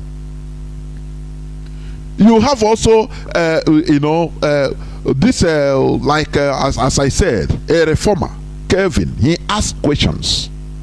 He's a Christian reformer in 16th century. He asked questions. That is why he is called a reformer, John Calvin. So what we are talking about today is that we should limit or reduce our religiosity in Nigeria. It is harming our human advancement. This is time for human beings to take over what belongs to them, the world that God created for us to be in. One other, please come in before I open my lines. Go on, please. Yeah, Mazi, as always, you throw a lot of things out there. Let me see how much I can capture. First of all, in that thing, Kumi, the question I want, because what we are doing, we want to provoke people's thought. Ask questions, ask yourself questions, or ask this individual's question. He was against watching TV, so he was against technology. You ask yourself today, now all of a sudden he comes to tell you it's okay now to watch TV. Has God changed his mind? Do God change his mind? That's a question. Of course, if you believe from what they're saying, God knows it all, I believe that's a force. So this God, why would he change his mind now? So does it mean that God believes in evolution too? Let me leave it there. I want people to digest that. Now, because he has realized that he himself has contradicted himself. Because Kumi, I can guarantee you, has TV in his house. Kumi, I can guarantee you, has either Facebook or whatever. Television station, please. Huh? He has a television station even. Where he's streaming. So he wants his member to watch now, right? That is why it's convenient. That is why it's okay now. Because if you ban your members from what you said before, that means whatever he's doing on his Facebook or whatever he's streaming, his members cannot watch him. Okay? So now it's okay now to watch TV. He's using cell phone. These are technology made by sinners, according to him. But let me say this to our people. Let them go and do research. They will discover that people like Isaac Newton, Albert Einstein, Pythagoras, all these scientists that made renowned breakthrough in life that you and I enjoy today, we are all religious people. They were religious people, specifically Christians. You have some Arab people, Muslims, who contributed to the technology, medicine, especially medicine. Go and Google them. What does he say? These are people who understood that there's a place for religion. But with religion, you cannot do certain things. You cannot advance the human development. That is why, even though they were religious people, they did not allow it to cage them. They get themselves involved in reality, politics, critical things that will bring reality. Another thing I want to tap into, because you said a lot of things, Mazi. Our people are clamoring that their problem, not all of us, some of us, these people who are caught up in this PVC and election fever, they are the ones that I have this statement for. They want me to believe, or they want to convince me, that once we have an Igbo man as the president, it doesn't matter who it is, that our problems are going to be addressed and resolved. I have a question for them. Zamfara is not Biafra. Zamfara is in the north. Kaduna is in the north. Most of the people that are in ID camp are from the northern part of the country. But the people that are ruling have been, for the past 8 years, that this insecurity has increased, is a Fulani man that comes from the north. All the major government apparatuses in Nigeria are being held by the northerners. So my argument here is this. If having an southern president or Igbo president will resolve our problems, the northern part of this country called Nigeria should not have a single problem. They shouldn't even have any kind of insecurity. People should, I am one of those, this is me, how I function, because I don't claim to know it all, or even know better than the next person next to me. I'm always open to learn. I believe in I call it gleaning from somebody else's. I am one person that the way I operate in my life is, I watch what has happened to somebody else. I make sure it doesn't happen to me. Or I pay attention to something that has happened to me once. If it happens to me once and I don't like it, I will avoid it like a plague. I put my distance. I don't like to repeat my mistakes. I do not parade myself as Rambo. I learn from my mistakes quick, or what has happened to somebody else. Let these our people, that's why I throw this argument to them, that if having a southerner Because this Kowa man, the one that this guy has chosen, Atiku has chosen as a vice president, is trying to throw this understanding that because he's coming from the south, Biafra, now he's saying, I'm a Biafra man, I'm Igbo man, I can't deny it. That's when they want to get us. Then those who have been denying to be part of us will now interject themselves. So he's trying to pacify our people. I'm one of you. I'm going to look out for you. So you have to support the presidency of Atiku. The Yorubas, go and look at them and ask them, Osibanjo for 8 years, tell me one good thing he brought to the Yoruba that can pride themselves. What about Goodluck Jonathan? Yeah. Now, as a Christian too, Osibanjo is a daddy G.O. Can he point to us one member of that caliphate, one member of Nigerian government that is a Muslim that he even tried to convert? How much more converting him to Christianity? None. He's the vice president for 8 years. Can he tell us the last time he had a discussion with Buhari about what is going on with the Christians? Never. So the argument I'm making here is no one man can bring a change. Changes are done by a group of people. Laws are enacted, whether they are religious laws or political laws, they are enacted by a group of people that come together, want to continue to control those they call their subjects. These people see them to be above the law. When they are making the laws, they don't include themselves in the law. That is why the laws are written the way they are written. And that is why when the law is trying to catch up with them, they will make you understand that I'm above the law, because they are the ones that came together to write the laws. You call them the leaders of the world order, or you call them the stakeholders. That's what do you mean when you call somebody a stakeholders? People don't pay attention to even the language they use. So even even when you come to a communal setting, you have them. You have come on the global stage. That is why even we today are saying, where are the world powers? Who made them world powers? They made themselves world powers by what they did. Because they made sure they created a forum, created laws, whether they said it out or not, but they created an environment that have made them to be on top of everybody. And then whatever they say goes. Going to something you said that was about to lose me. Mazi, we're talking about days. Monday, Tuesday, Wednesdays, January, February. This was something I asked myself for a long time. I was still a Christian when I asked myself this question. Tell me the difference between Monday and Tuesday and Wednesday. I'm not talking about the names. Nothing. If I wake up today, I can decide to make it my Monday, and it becomes my Monday. There is no characteristics or quality that says Tuesday looks like this, or every Monday the weather must be like this. There is nothing, no variable. It's a human being that put the changes. Yeah. That's what I'm trying to do. They say these laws that we are following. You know, you said it in your preamble, but I forgot it when I came in. So it came back to me. People created these things we are following. It didn't come from heaven. God did not create them. That is why even as we speak today, in this 21st century, you have what the Japanese call their New Year. They have their own New Year. Their calendar is not the same with us. The Jews, their calendar is not the same with us. In fact, even you come to Monday through Wednesdays, to Friday, Saturday, Sundays, as far as the Jewish custom is concerned, Saturday is their 7th day.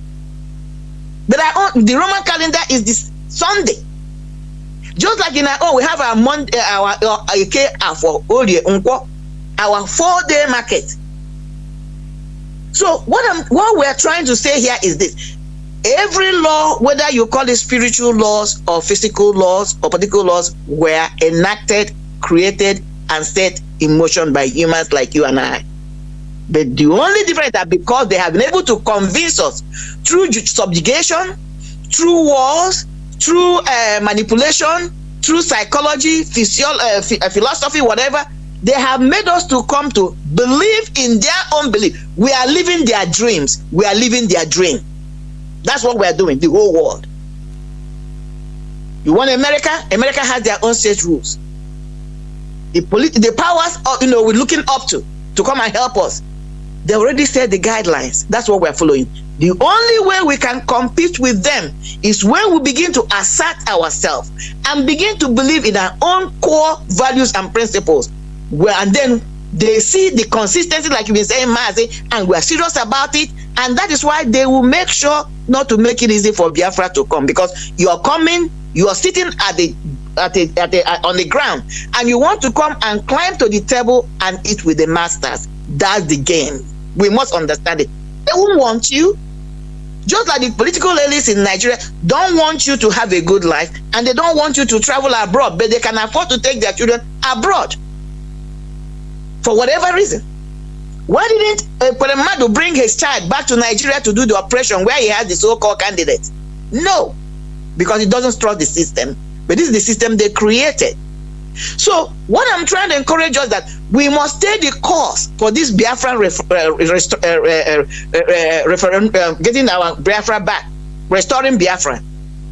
Because and that is Mazi has said it, even you said it now. That is the fear. Because when we are able to get our Biafra with the kind of laws that be set and enacted, will make us to begin to organize our society, put an order, strive, and then we can be able to compete with the rest of the world who are sitting on the high table. It's not easy to get from 0 to 100, but it's doable. But you must organize yourself. Believe in it. It's a fight for survival. It's a fight to eat with the elite. That's the game. That's the fight we are in. Our people must understand. We cannot do it without an order. We cannot do it without having our eyes on the ball. We cannot do it with 1 minute we want to do it, the next minute we don't want to do it. We cannot achieve it. Those who are asking to come and help us will say we are not serious. Because laws are written for those below us. Laws are not written for the elites. The elites write the laws for those they want to control, their subjects. And that's the name of the game. They don't obey the law. So if we want to join that force, it's a big fight. And that's what we're in. And I pray that God will help us and release our Mazi. Thank you, Mazi. This is where I'm going to open the lines, but before I do that, we go into just few minutes break, so that when we come back, we open our lines. Please don't go away. Computed. Igbo presidency is like the second Niger bridge. It will never be completed. Or maybe like Ogoni cleanup. They flagged it up the first time, second time, third time. Instead, they will go there to destroy people's houses. How about the 30,000 minimum wage? These are promises made. Or we will return you back to 86 naira per liter petrol pump price. What's happened? None of these things will ever happen. Because it's a dream. It's what you tell a woman around 8, 9, 30 in the evening. By 5, you change. 5, 6 in the morning, you start saying something completely different. Any Nigerian who is still hanging around waiting for 2023 to change Nigeria is a fool. Line 20 Daily Faro me up and ask them to become president of Nigeria. 20 of me, 20. Multiply their brain power by 10, factor of 10, and then force them to operate the 1999 Constitution with the governance system that is enshrined in it. We shall fail spectacularly. The problem of Nigeria can never be resolved by personnel changes. The system is designed with impunity undergirding it, and it can never deliver anything positive to the Nigerian peoples. Be those Yoruba, Hausa, Igbo, Fulani, whatever they care to be. Make an Igbo man president of Nigeria in 2023 and force him to operate the 1999 Constitution. Complete waste of time. Indi Igbo will continue to suffer the brunt of the wickedness of the Nigerian state. Welcome back. This is Radio Biafra HAUSA-SERVICE coming to you through Radio Biafra London. Today, the second day of July 2022. I'm here with Wada, Marian Heather, and we are discussing, the topic of our discussion is religion and politics, similarities and differences. Our lines are now open. Our direct line is +1 213 328 6224. I repeat, +1 213 328 6224. Our Signal and WhatsApp line is +61 405 142 547. I repeat, +61 405 142 547. You can call us now and air your view upon this topic. Remember, we talk about religion and politics. We are learning from each other. You can call and give us your view. What we always underline here on Radio Biafra is discipline and civility, nothing more. I could remember when our leader was broadcasting, was on air, sometimes somebody will call that has opposing views. He will talk and shout and talk. Our leader will listen. But when our leader say, okay, let me talk, he will not listen. That is primitivity. It's a primitive character. When somebody call, even if you have a opposing value, opposing view, there is no problem about it. But we should listen to each other. That is how discussions are made, for understandability. I have a first caller on Signal. Caller on Signal, welcome to the program. You are the first caller. Mazi Ifanichuku, welcome to the program. Can you hear me? Yes, my brother, I'm hearing you. Good evening to you and to our sister Miriam, and to all Biafrans and lovers of freedom. My name is Ifan Chukwumada Abuchi, and I'm coming here from the Kingdom of the Netherlands. Yes, your topic today is apt as usual. You see, religion and politics, or politics and religion, you see, what happened is that the Fulanis have captured Nigeria politically. And now they are using the politics and all apparatuses of state to enforce Fulanization.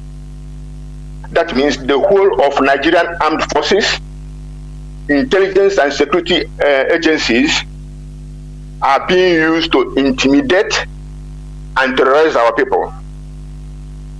And also, the terrorist organizations or groups, be they 7 or 8 in Nigeria, they are being used also by the same people to intimidate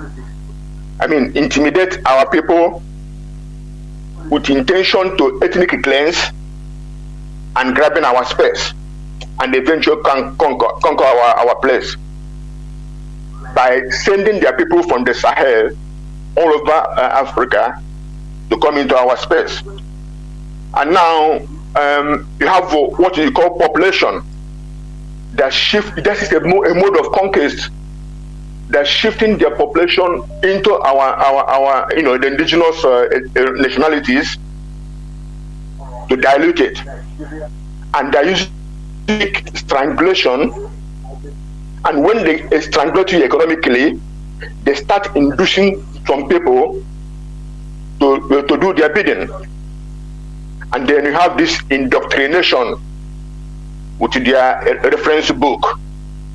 And then you have external factors like other Islamic countries and Britain, who use them as managers of their estate. Now, our sister said we should be asking questions. Must give me this little time, because I want to ask our people who translated the Quran, why don't you translate physics book, chemistry book, and biological book, and all other science books and mathematical books? So is this what our brother wanted to translate for our people? I will read. I will not give verses, but I will quote this: slay the unbelievers wherever you find them. Muslims must not take infidels as friends. Any religion other than Islam is not acceptable. Maim and crucify infidels if they criticize Islam. Terrorize and behead those who believe in scriptures other than Quran. Muslims must muster all weapons to terrorize the infidels. The unbelievers are stupid. Urge Muslims to fight them. When opportunity arises, kill the infidels, wherever you catch them. The Jews and Christians are perverts. Fight them. Make war on the infidels living in your neighborhood. Punish the unbelievers with garment of fire, hooked iron rods, boil water, melt their skins and bellies. Don't hang for peace with the infidels. Behead them when you catch them. So this is a book that somebody who calls himself Igbo want to translate for our people. Are these things I've just read now? These are verses from that book. Are these our values? My people, we are in trouble. We shall save ourselves. America is not coming, and Britain is part of our problem. They are not coming. Only ourselves will save ourselves from mental slavery and save our people. And God bless Biafra. God thank you, my brother. Good night. Biafra. Thank you, my brother, my comrade. Thank you. Part of the question should also be this person that translates Quran into Igbo to distribute it to our people to study and change to Islam. Does it mean that people will now stop from going Christian heaven down to Islamic heaven? The thing is back. Yeah, or was my brother brought up. Yeah. What he brought up, I've read the Quran. Those things are this is what I keep telling people. Now look at the things he listed. Now, when you become a believer, now they convert you. So that's how you're going to start seeing your brothers as an Igbo man. You start telling them and us. Remember, we have treated it. Them and us. This is what religion does. Politics does the same thing. I'm PDP, you're APC. Them and us.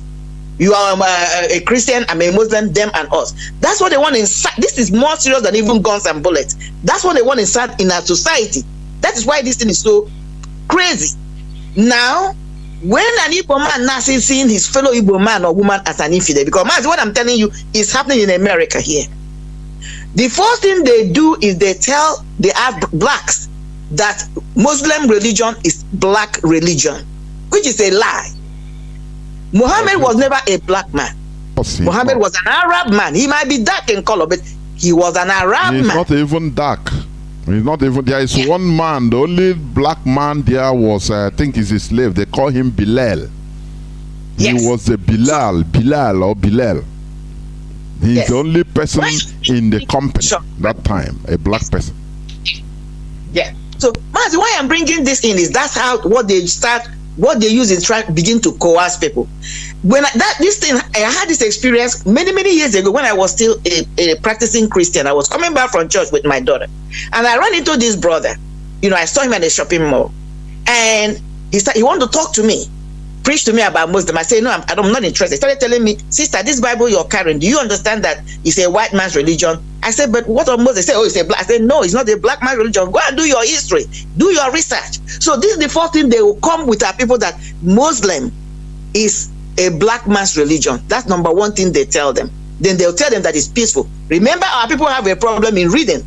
We don't like to read. Even when we read, we don't like to do research. It's not just our people in Nigeria or Biafra. Black man has a problem doing research or reading. Majority of us. So that's the first thing they will come with to get them to start believing in that. So now when you believe in this thing, your brother becomes an infidel. Because when you want to kill a dog, you give it a bad name. Once you begin to see your brother as an infidel, you lose the whole moral standing to not to kill that person. You don't see the person as a human being again. Look at what they say, that dogs. Kill them wherever you see them. Hack them to death. And that's what these people are doing. This is what they are bringing in our neighborhood. And even the so-called our Igbo cultural, the so-called apex Igbo culture are not seeing this. They are not saying, making any statement. Well, that this one pass them all. Any person that talks against the caliphate will, they will find what he committed, because all of them are criminals. They'll find what he committed and they will jail him or even kill him. Because all of them have been compromised. That's what is coming into our neighborhood. Let nobody tell me that our people will not buy into this. No, they will buy into it because they are coming with. So the war, they are coming with money, to, match it up with money. So the war we are going to fight is going to be internal, and that's what they want to do. Let us collapse ourselves from inside out while they come in and mop up the rest of us. Mazi, let's continue. There will. I have callers waiting, but let me say this also. In as much as this book, Muslim Islamic book, being translated in our land, makes you to refer to your own brother as infidel, unbeliever. We are grappling with the one that was brought by Europeans, because in there too, we should not shy away from it. Yes. He said, do not be unequally yoked with unbelievers. I could remember when I was little, in the 80s, I could remember. People were being, no more going to community meetings. Say, how can you be with unbelievers? That is, people started seeing ourselves, their fellow neighbor, their fellow blood brother, as an unbeliever. Because he's not going the same church with him. So it's a problem that we are grappling with, and they are trying to add another very, very ferocious one again. Another one. We shouldn't accept it, please, because we have not yet done. We are not yet done with the previous one.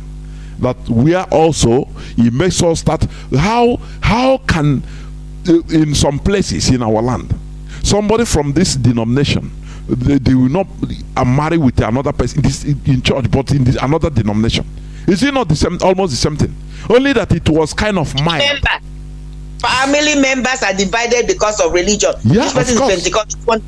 In a family. Husband and wife will not tell his husband something first. He will go and tell that the Jew first. What does it mean? Yeah. It's division. Yeah. It's division. So let us do everything with our brain, with our senses. I have a caller that has been waiting. Caller on WhatsApp, welcome to the program. Can you hear me? Yes, I can hear you loud and clear, sir. Good evening. My name is Chukwemeka Nkoma. I am calling from my location in Biafra land. Mazi, the topic of the day, believe you me, I don't know how to put it, but this has been the problem of our people. I was born a Christian, dedicated as a Christian. My father is a pastor today with Deeper Life, and until I listened to Radio Biafra, while our leader was still broadcasting, and my eyes opened, the eyes of my heart opened. I learned the truth, the unadulterated truth. You see, I won't believe Christianity to be a religion, because if Christianity is a religion, the Bible is the taproot or a channel at which we link Christianity. In the Bible, you have illustrations, stories from Israel, stories from the Corinth, stories from the Philippines. And if you go to Israel today, they don't believe in the Bible. The Philippines don't believe in the Bible. They have their own way of worshiping the Most High.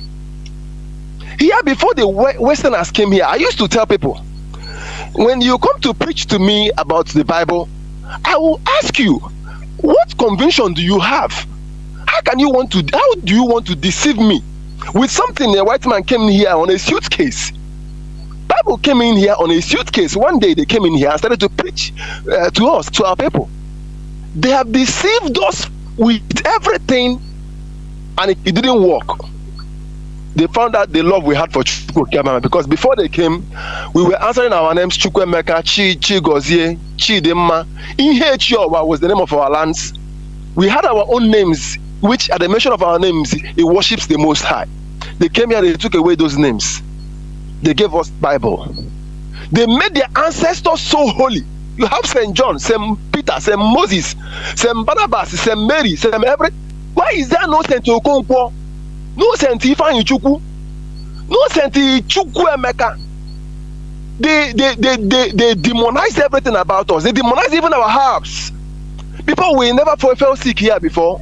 Our herbs were very effective. Our DBS, our doctors knew these herbs. Even to a certain point, families by families knew these herbs. We go to the bushes and get herbs, boil them, and then we get healing. But these days is no longer there. We believe in paracetamol. We believe in Fensic. We believe in when you try to get the source at which it was, they will look for a medical grammar. They say ciprofloxacin before you dissect it. I don't know. I just don't get what the whole thing is. But this is our major problem. Our major problem is this very Christianity that came on a suitcase. And they did everything to deceive us.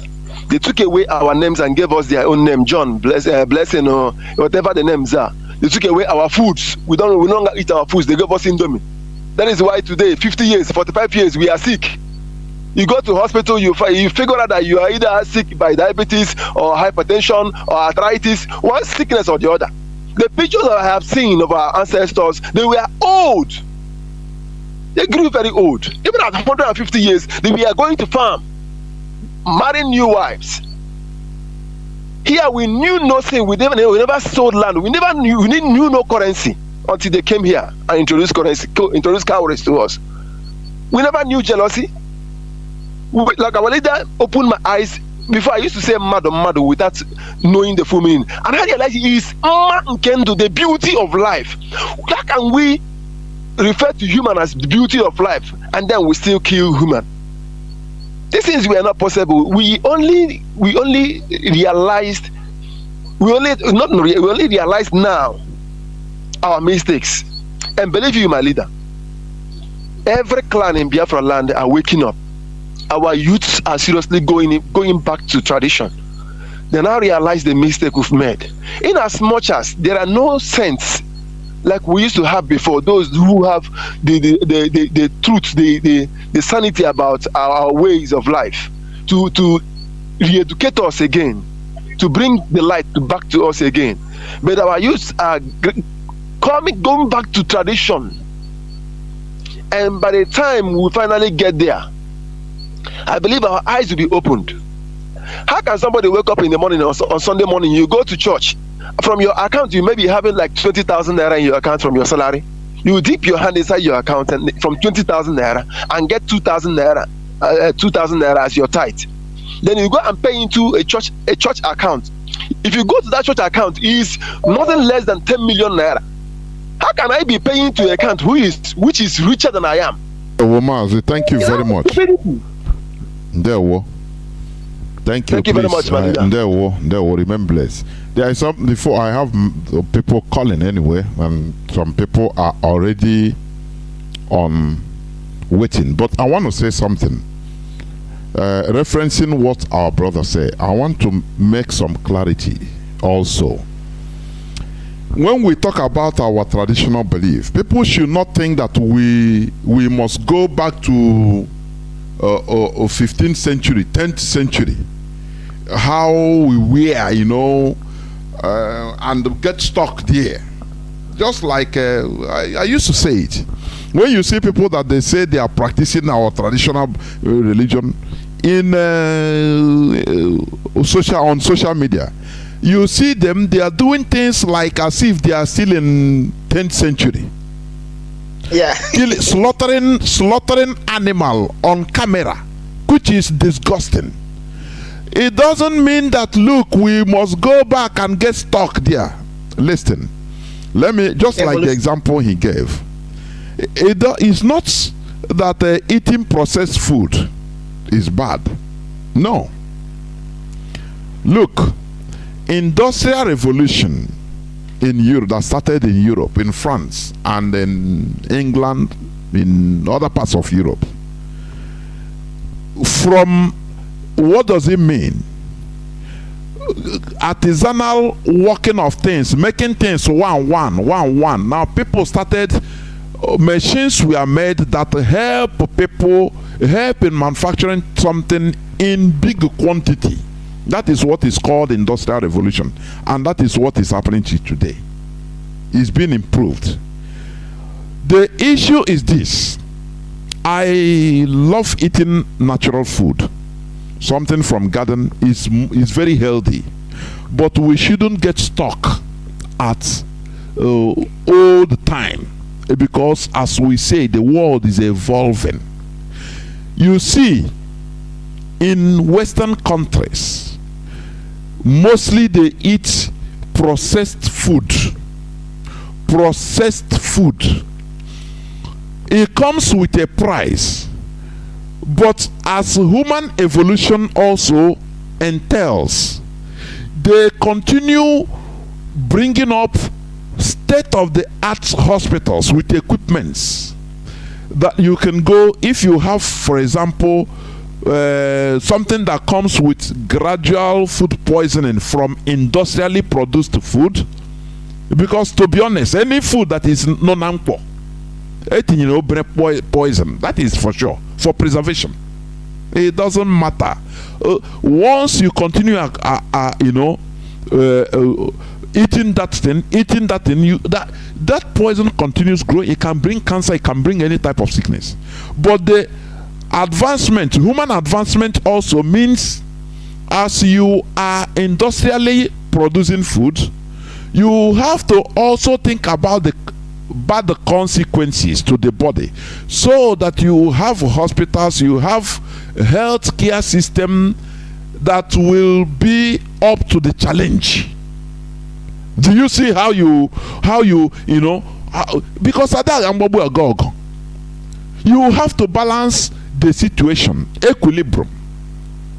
You should not say, okay, because of it brings industrially processed food, because of the preservative that is being put there, that is not good, we should continue. No, if you can, because also it brings job to people. Because you see many people working on those factories. So you have to be developing, moving up, going, advancing all areas, not only one side. You cannot, because this thing is like that now, you say no, I cannot advance. It's impossible. You continue being stuck in the old system. That is what we are saying here. Therefore, we should not always say, because our traditional religion, our traditional belief, now we go and continue. I bring a poto. Say no, no, that is wrong notion. Which we are human beings with our, I'm throwing this out as a challenge to our intellectuals to start putting our ordinala on books. Let them gather and have a consensus in Biafra land, in Igbo Biafra, Ejo Biafra. Let them be putting our way of life. Let them put it in books, so that people will be reading. The same way they are putting the way of life of Arabs, and they want to force it down on us. Read it and change, be like them. Why not we do the same thing on our own way, on our own traditional belief, put it in writing, our way of life, how we shall, when you wake up in the morning, what to do, how to call Chukwu Okiabiama, how to serve foreigner, I mean stranger that visited you, how to Igozioji, how to Ewoji, how to marry, how to age, you know, all this is everything concerning our facets of life. They'll put it down in a book. I congratulate the people mostly from Benin and Togo that have been pushing this voodoo. You know, they have been. I think they have some pamphlets on it. Voodoo. Quite people are demonizing. They are pushing on it. What remains is to advance it, make it more modern, to fit our society, our modern current society. The same way now, Sunday you go to church, the church is highly tiled, painted, everything. Now you see, instead of idol being poto poto, you see the idol white and clean and the color is shining. Now children will like it. Why not make our own like that? Instead of our shrine will still be smelling. Do you see how human being can develop? We can, you know, advance with our own religion, our own way of life. If we say no, we cannot advance, now we get stuck, and the new generation will not like it, and they will leave it and continue where that is good for them, where they see shiny. If they go to church, they see, oh, they play music, modern music. Oh, why not we introduce all these things, know how to introduce it in our own religion? Because as I read, every religion that is stuck in time, that cannot evolve with time, you see yourself being left behind. Others will continue. I have a caller on signal. Caller on signal. Okay, go on, please. Quickly, I have people waiting. Yes. The people of Togo, right? I'm going to be brief. Yes. People of Togo, do you know that this voodooism, this practice of voodoo, because the way that it has evolved and where they're taking it, is one of their major tourist attractions. Of course, from the West. People are coming from all over the world. Find out the mystery. They want to understand the mystery, how it can be multiplied, how somebody can use it for healing and whatever. There are a lot of white people that are going to Republic of Benin and Togo because of just they want to know. Some of them go there for healing and other things, man. So that's all I wanted to put in. That is it. That is the reality. We don't need to get stuck.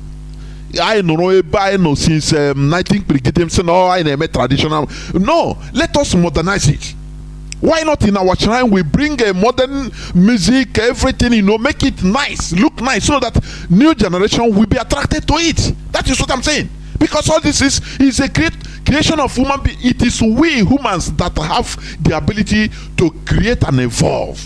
Make something attractive for new generations to love it. Not only the same thing I guy you know, in a poto you know, or barafe or banana pot. How do you want little children, our new generations, to love it? How? That is where, you know, sophisticated brain enlightenment comes into play. That is why the Europeans are ruling the world. I have a caller waiting, please, waiting on both WhatsApp and Signal. But let me pick this caller on direct line, please. I crave your indulgence. Caller on direct line. Caller on direct line. Can you hear me?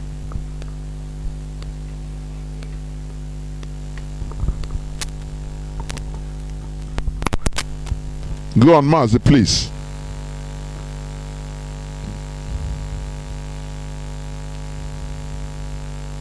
Hold on.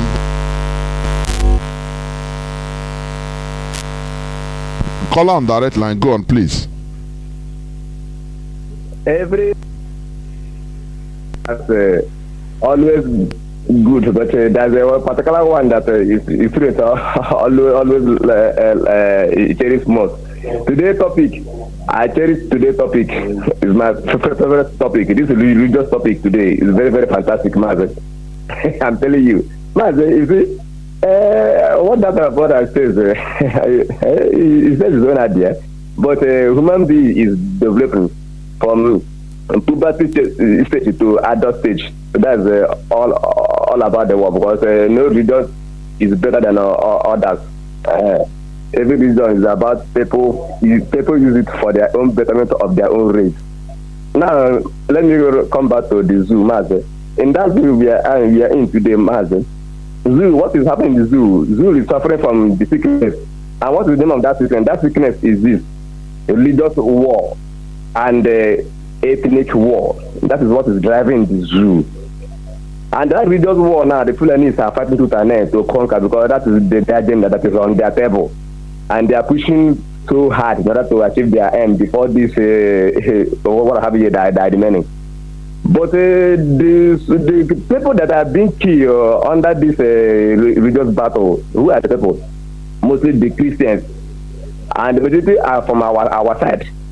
Instead of the so-called Christians to rise up to say no to this religious battle and the ethnic war that is flourishing in the zoo, the Fulanis have already caged all the whole so-called clergymen. And the clergymen are pursuing money. Then using the under that umbrella of the zoo to cover the population that they are controlling, preaching for them for PVC, preaching the so-called politics now that they reject, that they said they are supposed not to intervene into politics. They are preaching that politics now in their own church, telling them to go and preach PVC, while the Fulanis are fighting to conquer the land. But these people now are chasing money. And they are being protected. They are driving private jet and driving jeep that is bulletproof. All the GO houses are bulletproof gates. You cannot get them easily. But the so-called followers are being the ones that are being massacred by the Fulani terrorist group. They are fighting to conquer the land and Islamize everybody. And the Mazi, Nigeria is an Islamic state. Was signed by Babangida, which everybody knows. Since then, has the Christian rise and fight and say, why are we joining? Why did we cannot to a member of OIC and pay so many amount of money in order to join us together? The answer is no. They are chasing money. Now, Fulanis are the work. They are doing the practical at Mazi. They are the rampage, fighting to conquer everybody now. That is why they are fighting tooth and nail. Both their police, the army, their Fulani henchmen inside Bush and the ISWAP, Boko Haram, all of them are fighting the same agenda in order to achieve that good, which is the trophy. Mazi, I am ashamed that the so-called Christian disease now, they never see the handwriting. They are still blind. They are chasing money. They don't know that the Fulanis are fighting to conquer everybody. Mazi, talk about this Boju here in Cotonou, Benin Republic. That's what they specialize in worshiping. That is their culture. Even in Togo, even in Ghana. But Mazi, do you know that some of our people, when they see this Boju people, they'll be laughing and as if seeing them as if they are Satan. We don't know that this is their culture. That is their traditional way of life. That's their culture. That's their belief. They are practicing their culture. But the so-called Christians here, we'll be seeing them as if they are Satan. I have told so many of them that this is their culture, that's their belief, that's their religion, that's their way of life. Don't laugh them. Don't see them and run away, because they are not chasing you. They are not for you. They are doing their things, their way of life. Everybody cherishes their religion. That's their own religion. Don't say your own is the best more than their own. Is a lie. Your so-called Christianity they are practicing is not better than Boju, because that Christianity they are practicing is the white man religion. They use it to conquer you for their own betterment of their own race. And today Islam are pushing hard to conquer us again, but the betterment of the Fulanis and the Arabs in general. See that what we said concerning politics and religion, they are the same thing, Mazi. But these people are brainwashing, using the emotion of the people, brainwashing their mind and brainwashing, they're controlling them in their mindset, brainwashing their memory, keeping them down so that they will never react. Why they are taking money from them at the same time. That is why politics and religion are the same thing, Mazi. Mazi, good night. I'm signing off from Cotonou, I still remain Chika from Odinga, Mazi. Good night. Thank you. There were. Voodoo really simply means spirit in phone language. Caller on signal, welcome to the program. Can you hear me? Hello, Mazi Jonathan. There were Mazi. Our wonderful job, man. We appreciate you. Mazi, I must say that zoo is a sheep rose. Nigeria is indeed a sheep. I must confess. And our leader told them that after we are done with them, that name Nigeria will cease to exist, and rightly so. Do you know that as we are speaking now, I'm following up on some social media? Our family in Ireland, they busted the zoo agents that came to Ireland to come and do their summit, education summit. It's happening right now as we are speaking. Repeat again, please. Repeat. Our family in Ireland, our deputy European, okay, they are doing great work in Ireland as we are speaking now. They one branch, they discovered the place where Nigerians do, and Tami, Obi Kobana, one Igbo politicians, and two politicians, all of them, they came for business summit in a place in Ireland, and they were busted, and people right out through Mazi is giving them the whole world is seeing them. And do you know how police they are? They went and called Ireland police, Irish police, thinking that we are in June. And those people tell them their life and their reputation. They stop IPOB people that these are. That's how we keep on disgracing the past.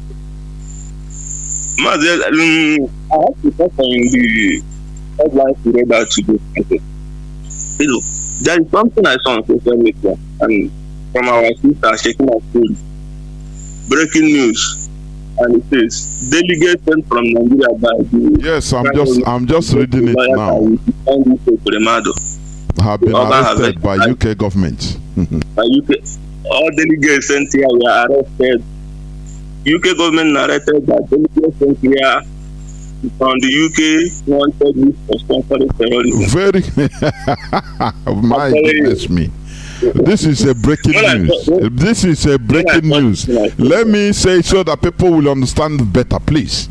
Delegates sent from Nigeria by the federal government to get a lawyer that will defend Ike Ekweremadu, the organ harvester, have been arrested by UK government. All the delegates sent were arrested. UK government narrated that the delegates sent were on the UK wanted list for sponsoring Boko Haram. These are the people that are making laws for us, that are on the helms of affairs in Nigeria. Are you seeing what we are suffering? This thing should even spoil protests all over the world by IPOB. I'm telling you.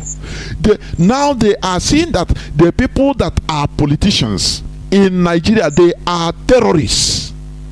Now they go to UK, they arrested them for spoil because UK have been targeting them. Just that these people know us more than we know them, but our people think they don't know. They are human intelligence. These are people you call Alhaji. Oh, my senator, my senator. They have been waiting for them. They landed in their net. This is where the white man is different. The Westerners are different. Law is there. Britain is not. United Kingdom is not for Boris Johnson. Boris Johnson has nothing to say. Even in that, he has nothing to say.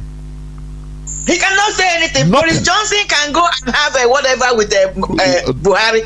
He is not the parliament. He cannot make rules. He cannot make laws. He cannot do beyond even that executive position your office is holding. He cannot run it by himself. It's not like Nigeria where one man is making decisions, two people are making decisions, but all the facets of the government they control it. I will try to get Isaiah Oba online direct. I will try. Mazi, go on, please, go on.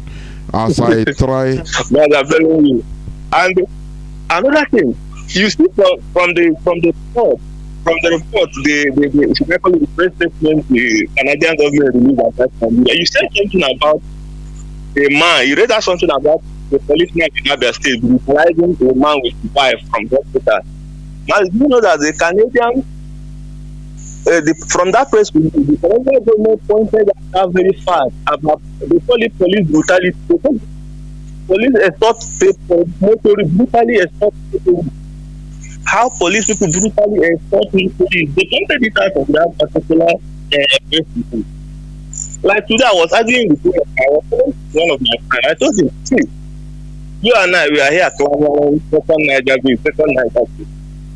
But today, Fulani have completed the second Niger bridge for us through bringing Quran in Igbo language. What is the second Niger bridge they mean for us? Okay?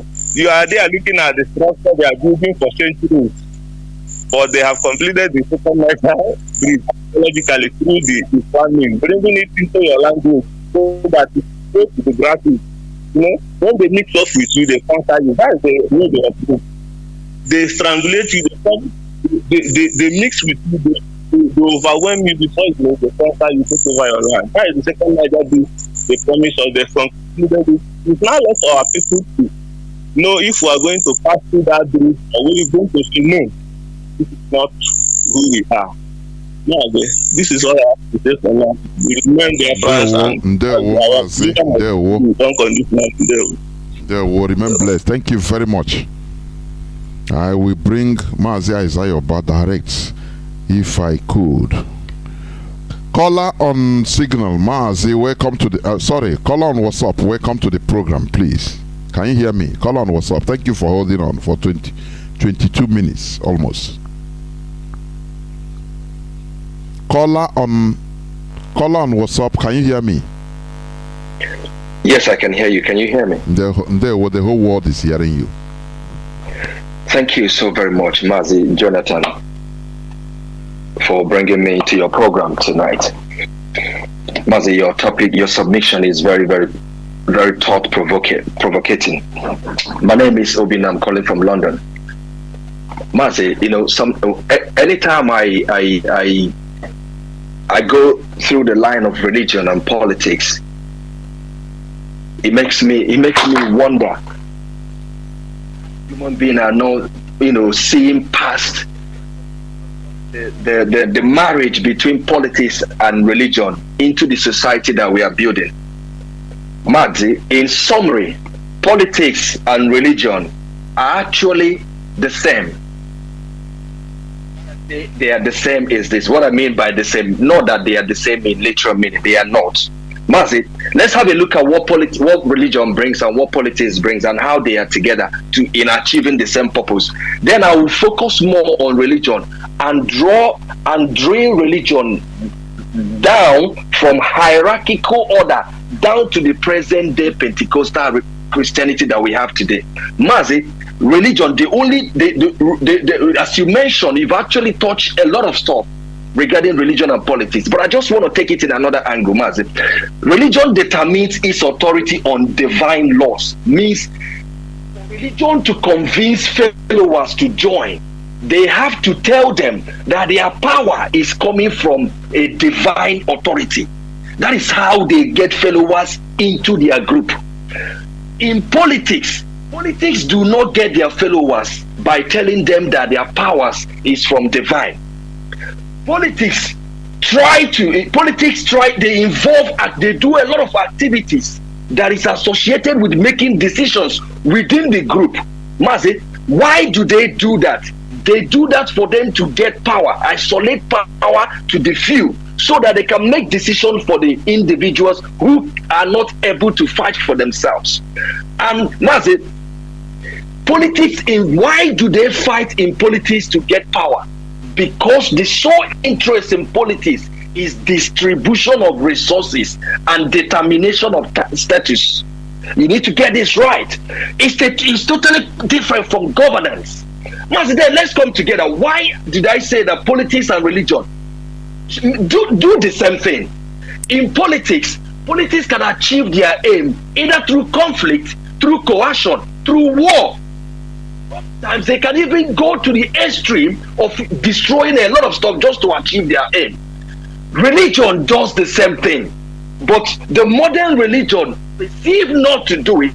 Historically, that's what religion portrays. If religion tries to convince you into joining them, believing in a divinity, and you could not, they will do that by war. Well, we've seen that in the history. In the time of Christian crusade, we witnessed a lot of that. The Islam are doing the same. If you can't join them, they will beat you to join them. But that's not the question today. Mazi, both religion and politics create distinctions and differences among believers and members that they have. Religion does not foster coexistence and habitation with others. And the same thing with politics. Politics, once you belong in Association A and I belong to Association B, entirely we become rivals and enemies. Not enemies in quote. We become rivals to the point that we will eliminate each other simply because our ideologies are not the same. That is why I say religion and politics do the same job altogether. But Mazi, let's come down to religion, so that most of our people who are bent on killing themselves, dying for religion, dying for Islam, dying for Christianity, dying for one church or the other, because they don't have this knowledge. That is why they worship their GOs, they worship their reverend fathers, they believe in all those texts that they read. Mazi, let's come down to how do we arrive to where we are today in Pentecostal church? How did we arrive there? Mazi, our people did not remember that prior to the destruction of the second temple in 17 CE, Jews that they said they know about Judaism, Jews of Roman province of Judea were divided into several movements. They need to know this. The Jews they look at today, they don't believe in the same thing. They believe in a God, but they do it in a different ways. That is why you have the Pharisees. Mazi, please, I crave your indulgence. It seems I have to make you round up so quick. Please, under 30 seconds I want to bring Mazi Isaiah about to tell us what is going on right now on a breaking news in Ireland. Please. I can hold on if you want to bring him. Okay, just hold on. Mazi Isaiah, you are on air talking to Biafrans all over the world. Can you hear me? Yes, Mazi, can you hear me from the Republic of Ireland? The whole world is hearing you, not only me, even Joe Biden is hearing you. Please go on. Thank you very much, Mazi Jonathan. My name is Mazi Isaiah. Of course, I am reaching you from the Republic of Ireland. I am serving the IPOBI worldwide as the deputy European rep and also a member of Directorate. Of course, we are doing the needful here in the island. Of course, we are doing the needful here, and we are not relenting. I'm watching it. We are not relenting.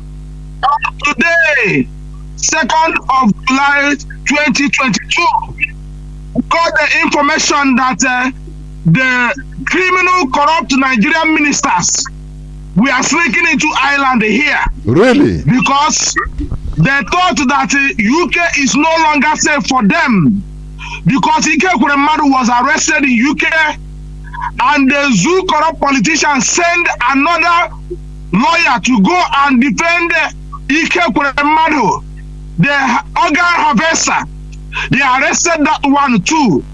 So some of them think that Ireland is a free way. It's a free for all. Sniff them out. IPOB should sniff them out wherever they are. Mazi, you can go to Umuchukwu writers because Facebook think they can pin us down. Facebook put me under lock for some time now, and they don't know that we have multiple ways of operation. And we managed to get Umuchukwu writers through, and they bring us live today. And we were for clarification, Mazi, so the delegates sent by Nigeria government, the terrorist Nigeria jihadist Fulani government, to come to the rescue of Ike Kuremadu, they don't know that they were under under the UK wanted list for sponsoring Boko Haram. Now, some of them want to secretly, run into Ireland. Is that what you're saying? Exactly. Mazi, there is one thing these people need to understand, yes. and we just want to make it. Let's give them a school, okay? Now, the UK government might be corrupt. Their politicians might be corrupt. But you see their judicial system, judiciary, that is the last hope of common man. You don't go near there.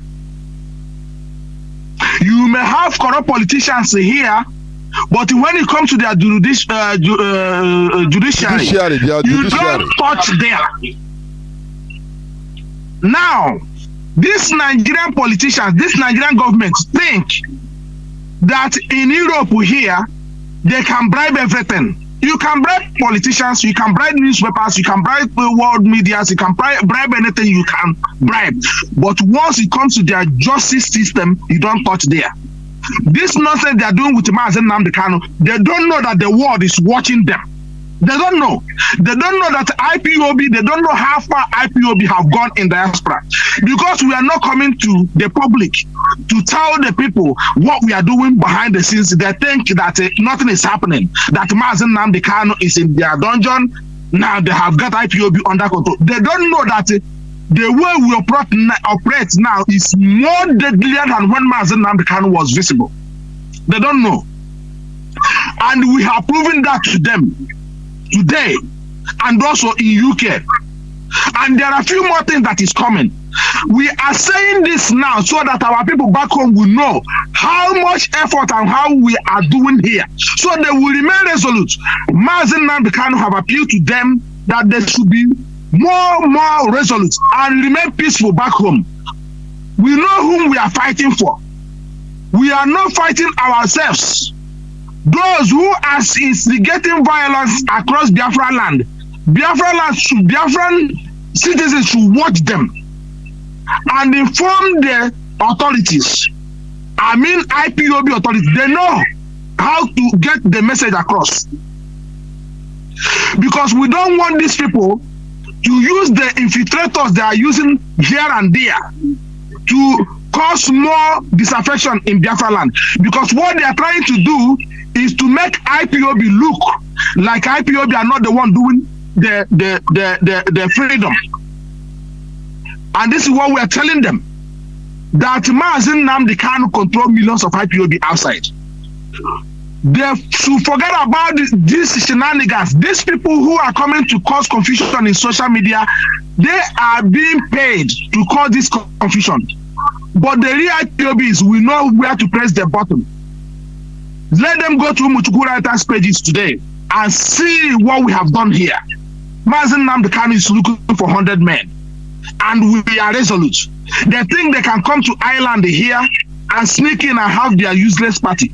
Do you know, Mazi Jonathan, since yesterday we have been following these people, we have been monitoring them. They keep changing their locations. Maybe they got some intel that IPOB Island is going to come. They keep changing until today. We went to where they were doing their shenanigans. They left some information there. We pick it up and we follow it up, and we are able to decode the M branch of IPOB. We are able to decode and find out exactly when these people will do their jamboree as a party today. Then our IPOB Island, we are swinging into action. We went there, we heard that Pantami is coming there. We heard that the other one that is called Nwosu, can't remember his full name, but Nwosu, somebody Nwosu, not Uche Nwosu, the other guy, Nwosu, he's a well politician known in the zoo. He's an Igbo man. He's the one that organizing it. So we were able to gather this comprehensive information from M branch of IPOB, and we went there today. So as soon as they saw us, they thought that this is the usual thing that they used to do. They thought that this is, Africa. This is they are prominent. Immediately they called Irish police. Irish police came there and listened to us. Irish police immediately gives order that anybody that touched Biafrans here in Ireland, that we should call them immediately. They will be arrested. They are the one that called the police on IPOB. They thought that what we are doing here is illegal. They don't know how rooted and how connected we are with the Irish government. IPOB is registered. Not all these things this guy is doing somewhere, asking you 10 million, make fundraising and all these things. IPOB under Mazi Nnamdi Kanu and the IPOB leadership is well connected, and we are doing the needful. Mazi Nnamdi Kanu must be free. Biafra must be free. Our land must be free. Nigerian military terrorist military should evacuate Biafra land. We are exposing them and they're not going to know peace. We told them they are not welcome here in Europe until they let Mazi Nnamdi Kanu and Biafra go. They should free is dead are gold. They should free Biafrans who have committed no crime in Nigeria across the Nigerian prison and cells. They should free our people. We have not done any wrong.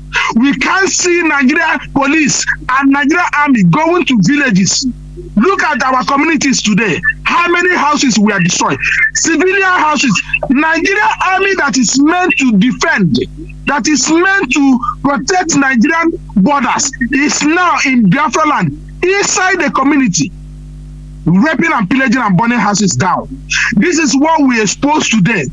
And the Irish people, the Irish politicians who were involved in this jamboree today, they were taking notes. They were asking us, why is the Irish government not doing anything about Nigerian government over this complaint we are bringing here? I said to them that this is why we are here today. This is why we came here to ask these people, go to internet and see what is going on in Nigeria. These people are criminals. These people are fraudsters. These people are organ harvesters. These people are thieves. Look at it, they were doing that party in a university lobby. University of Dublin. This is where they are doing the party. They see where how they decorated the structure. And university in Nigeria has been on strike for nearly 1 year now. These animals have the temerity. They look at any other place they could hire hall. They decided to hire hall in a university of Ireland. And this is what we came today. We have exposed them and we told them we're going to chase them into abyss until they free Mazi Nnamdi Kanu. You cannot hold Mazi Nnamdi Kanu, the leader of indigenous people of Biafra, and you think you can come where Mazi Nnamdi Kanu have his followers. It does not happen. It does not happen. And today, we have proven to them again once that between them and Biafrans, Nigeria governments are the one who are terrorists, and the Irish police today have proven it to them. They want them, if you touch these people, they will arrest them. They said if they touch IPOB here, who are peacefully standing here protesting, that we should call them, they will come into action. So basically, we have done the justice today. This is what is happening in Ireland here. And we told them, if they come here tomorrow, because we get information, they have 3 days. They did one yesterday. They did it the way they did it, and we were unable to track them until we get them today. So, and we heard that they're going to have one tomorrow, but I think with what happens today, they will not try that tomorrow, because Biafrans will come out in a mass tomorrow. And if we see them, definitely it's going to be an egg war. They will receive the amount of egg they will never ever believe that this will happen to them. So we are promising them. They are not welcome here in Europe. Nigerian politicians cannot come here in Europe. We have exposed them.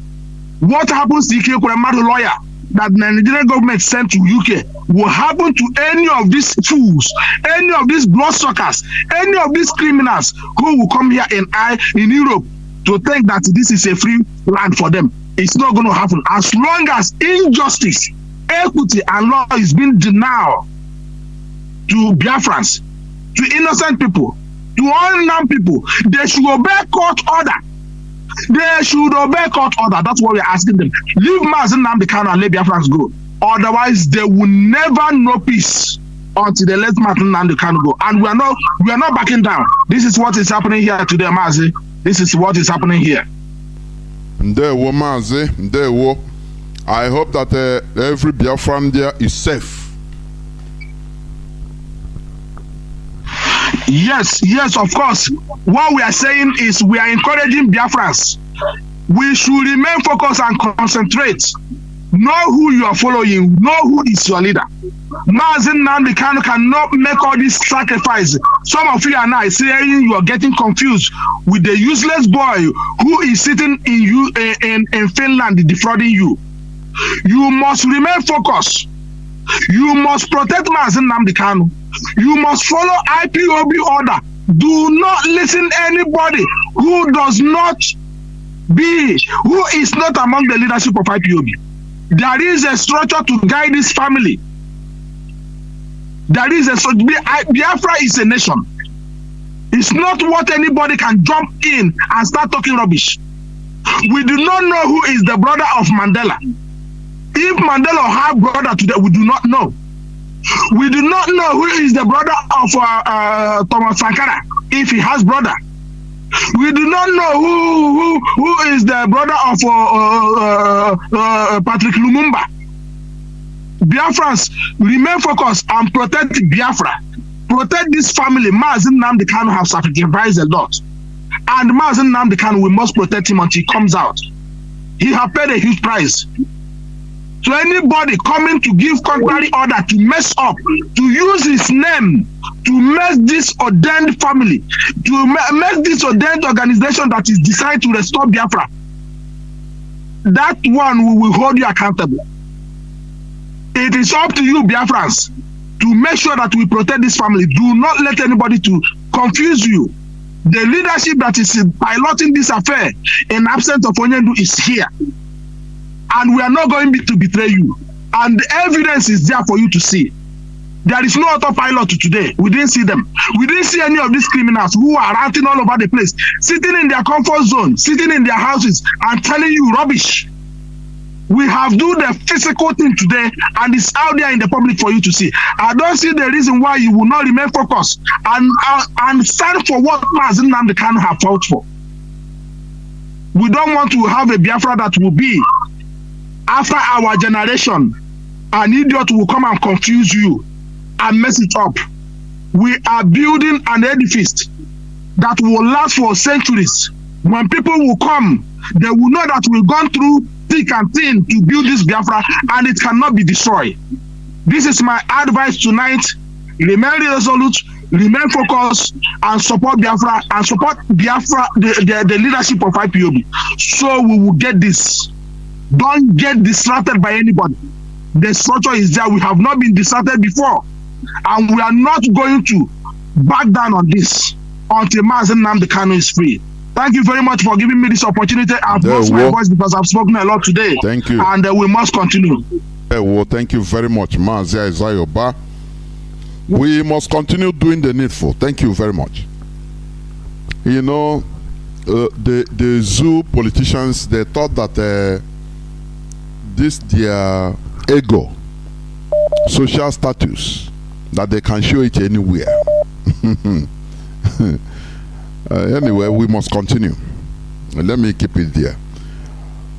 Caller on WhatsApp, please continue.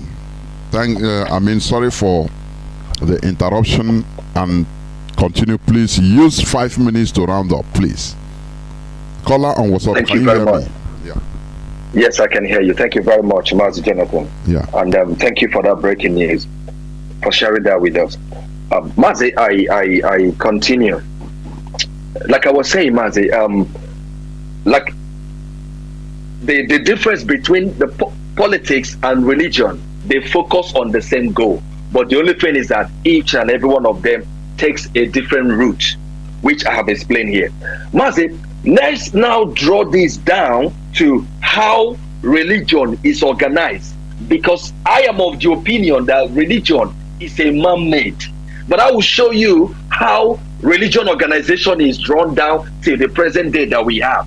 Mazi, you know, every religion most of the religion that we have today lay their root to Judaism.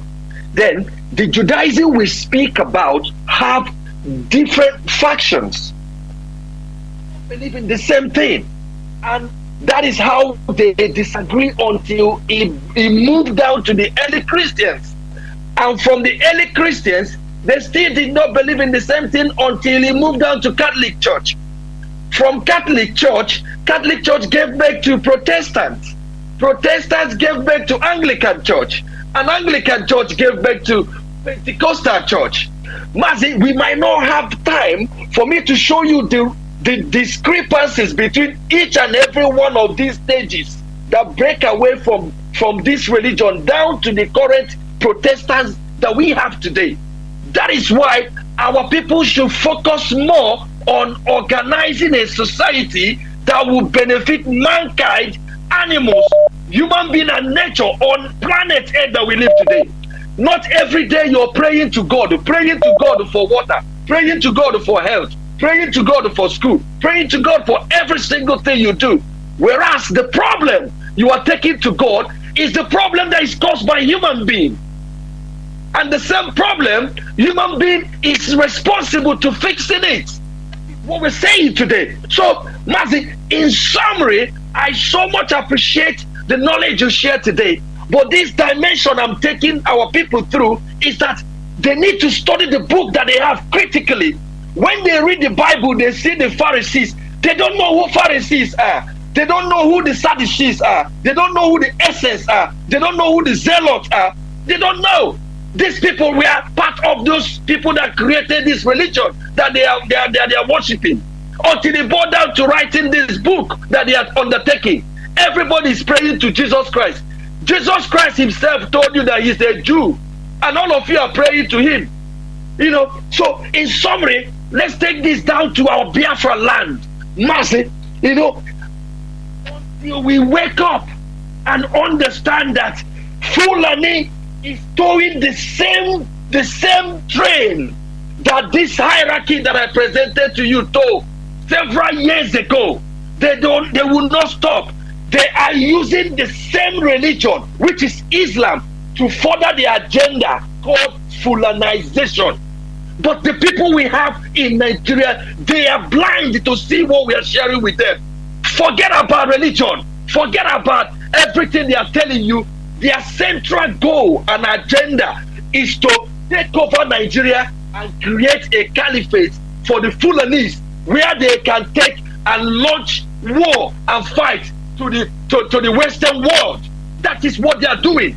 So, Mazi, our people need to learn these things. Let me give you an example before I go out of this place. Mazi, ask our people that goes in and worship, hey, I'm from Anglican Church, I'm from Catholic Church. Ask them, do they know how Anglican Church was created? Do they know who created Anglican Church? For what purpose did they create Anglican Church? If I tell them the reason why they created Anglican Church, some of them will leave that church, will leave the church alone. Henry VIII created Anglican Church because the Pope refused to annul his marriage with Catherine. Because of that, he had to go and shun the Pope and created Anglican Church, where he will be the head of the church. That is why Anglican Church is everywhere in Africa, and they are dying for the church, going to the church and dying for the church that ordinary king of England created out of his own will to go and marry Anne. That's why he created Anglican Church. Don't see this thing. Every day they are praying to God, praying to God, praying to God. For what sake are you praying to God? When the union, the organization you join to pray to God, is a man that created it. And the man built an ideology in that organization. And he molded the ideology to the members. And he told the member, this ideology is divinity. And this divinity is from God. Every ideology, religion will attach it to God. That is where they get their validity. So our people need more education. And that is why I am so much thankful to you that you are providing much of this education to them. And this education will help them to become freer and freer. And all of us will leave Nigeria. When we say we don't, I personally, I don't know what other people are saying. There is no need. We need to start today to say we don't need election in Biafra land. There is no basis for us to have election in Biafra land where you are circulating the same criminals. The politicians understand that the only way to appeal to the people is to go to the door of religion. They go to the church, buy the churches, and use them to convince the people so that they can validate their authority. That is why our people are not understanding. They make our people poor, impoverished, so that our people will be hungry to follow them every minute of the day. Instead of them to create a social welfare, a social system that can work for everyone, that you don't need anybody for you to succeed. You don't need to pray to God to succeed. You are sick, you go to hospital and get cured. Thank you, Mazi. So, Mazi, Thank you very much for this opportunity, and continue with the good work until I come your way next time. There, well, thank you very much. Caller on signal, you be the last caller. Welcome to the program. Can you hear me?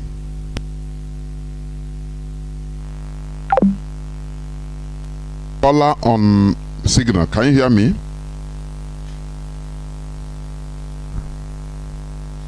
Caller on signal, Mazi Kinsley, can you hear me?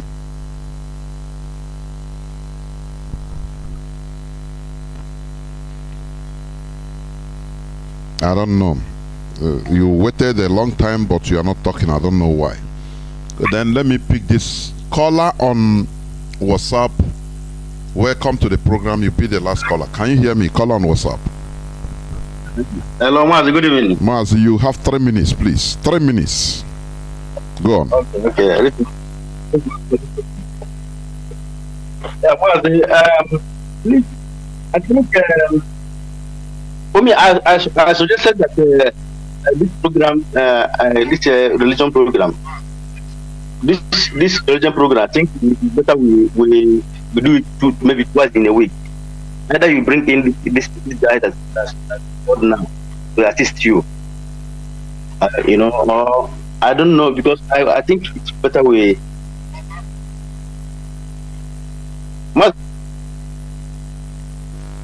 Hello, Mazi. Mazi, go on. Your line is breaking. I don't know why.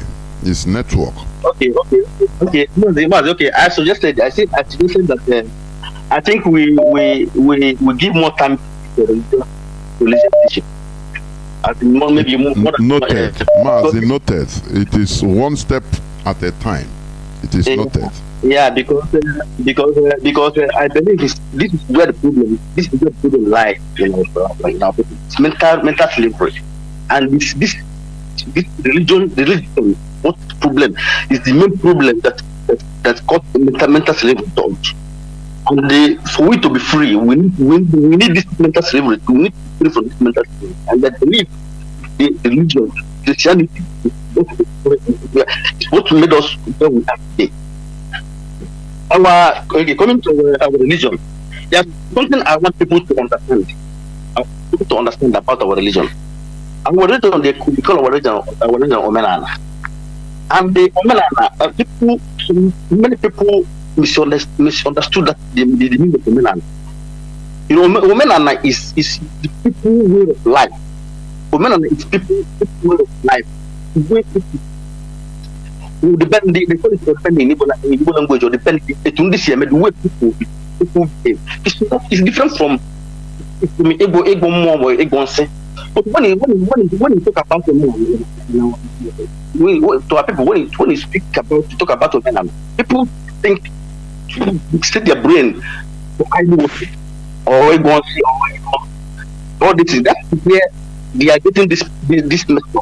They're supposed to know that Omenana, our way of life, is different from worshiping I know. It's different from doing all this stuff of doing all this Igbo. It's not that is not Omenana.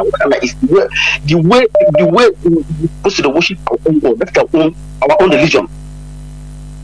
That the white man came here.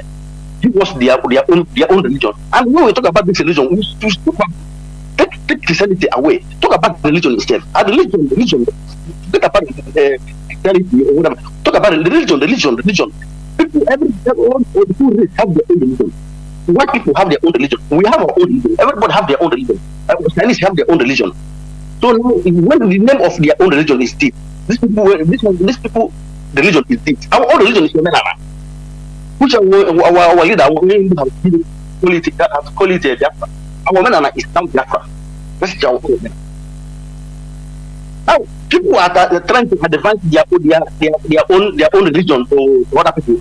White people, the British come here, try to advance impose their own, because their own is imposed. They impose their own by blood here, by people that told you in their so-called Bible told you the Bible said you should not kill. But they kill our people to force them religion. And the same Bible they told you. Thank you, okay, Mazi. Okay, Mazi. There, well, thank you very much. And you are the last caller. As I said, you know, when we talk about a way of life, it's a religion.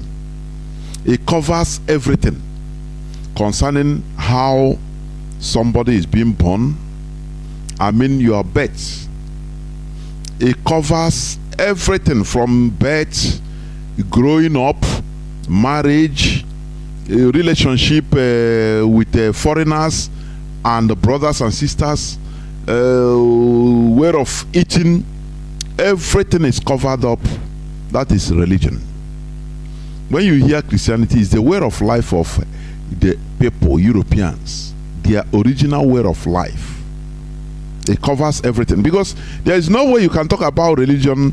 You don't talk about that. Is why you see some people say, no, I don't drink alcohol because I'm a Christian, or Muslims because I'm a Muslim, because that is their way of, that is the way of the way of life of that religion. That is what it means. It controls you as a human being. Do you understand? So when we talk about our ordinala, our menala, it's the same thing. The way it control, that is the way we behave. That is what it means. One other, please, before I conclude, please come in so that we close. Your pattern shot, please. Go on. Many people are still calling, but I'll no more pick the call. Please go on, Wada. Okay, Mazi. Yeah, this is what I'm going to say in conclusion of my parting words. That the main aim of both religion and politics is to control, to have control and power over other people. But the only difference here is, because, why do I say that? That's one of the similarities. Another thing is that politics is scientific, religion is theological. Okay.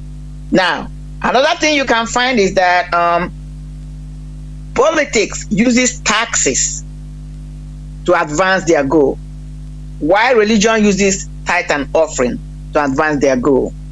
The only difference why somebody like me advocates for politics, political measures, political where it is well organized and well executed, advances humanity, puts structures that will help human beings to unleash their potentials.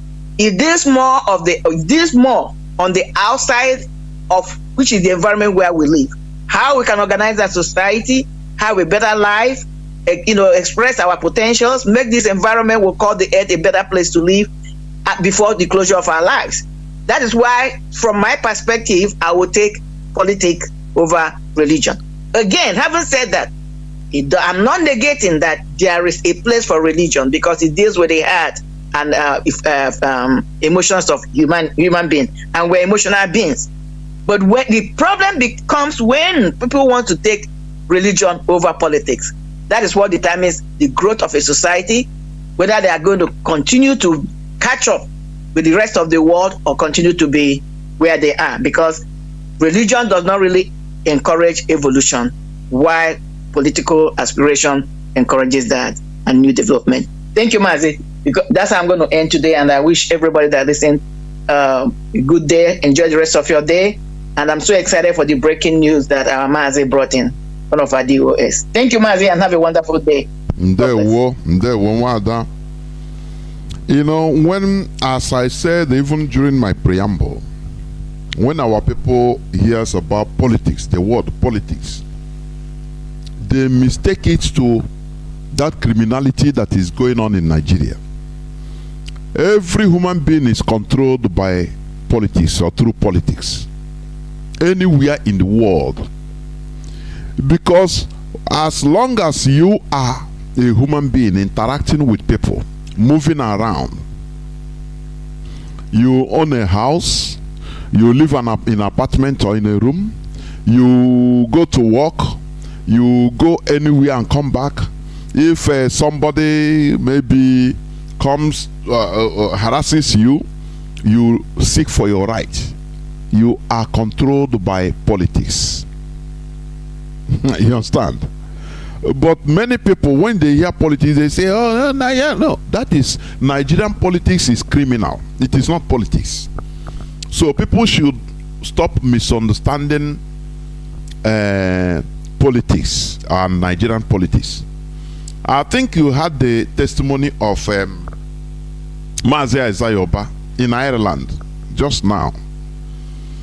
When the politicians, Nigerian politicians that came, they came delegates sent to come and be in solidarity with Ike Kuremado, and some of them were arrested by UK police.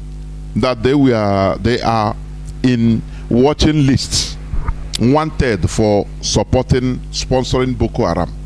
All these are people. You will not hear this thing in Nigerian news. You will hardly hear it. Now, they came. Fear gripped them. They sneak into Ireland in order to escape, and now they are doing party because for them they are in another country. They are no more in the United Kingdom. When IPOB family members gathered to protest, to call them who they are, to expose them, they came out now with their ego. They thought that it's in Nigeria, and called the cops, called the police to come and arrest these miscreants. Because in Nigeria, who are you to come and talk against where they are enjoying their life? These politicians. Who are you to come in Nigeria, a country they own?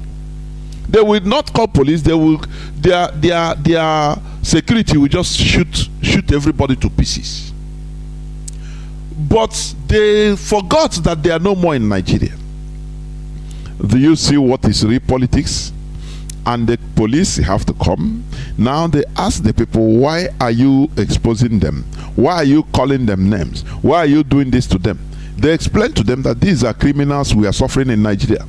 The reason why they are there in Ireland is because of these people. And the Irish police understood and now gave their verdict that this is not in Nigeria. If you ever touch any of these people, you yourself will be arrested and humiliated. This is Ireland, not Nigeria. Do you see politics? Do you see real human politics? Not what they play in Nigeria. Look at the person Okoye, the simple Fulani police officer. Just to give me bribe. Open is no more hidden. You know, the impunity is no more hidden in Nigeria. It is direct. Nothing you can do. That is what the caliphate instituted. Do you understand? So, politics is about giving everybody right, controlling, giving everybody equal right, you know, implementing law and order. Because without equity, there is no way there will be peace. How can there be peace when a Fulani terrorist kills somebody? He will be released. But when somebody fails to give bribe, he will be shot to pieces. And you think that there will be peace? You think that those are not human beings. That is what Nigeria is suffering. Lack of equity. Because these people are from one tribe. Because these people are politicians. They can behave anyhow they want. These are the things that we have seen and see that there is no remedy. Even if you want to bring a spirit to come and rule Nigeria, it can never change anything. Do not be deceived. Look, you know, I used to say right from time, if people listening to my voice here on this hallowed platform, I've been saying it both secretly and publicly. I say yes, there is no way, you know, I mean, Igbo man could not be president, but there is nothing like impossibility. The British are master planners and manipulators. They can do something. They can do anything. What of if there is Igbo president? Can he solve anything? It's only to calm down the nerves, you know, bring sentiment. Oh, this is my brother. Good luck Jonathan was there. 6 years. What did it? The only satisfaction you have, oh, good luck, is a belly, Jonathan. Is good luck is from my place. What else? Nothing. After his time, you continue clamoring, you continue shouting. What did you gain? Nothing.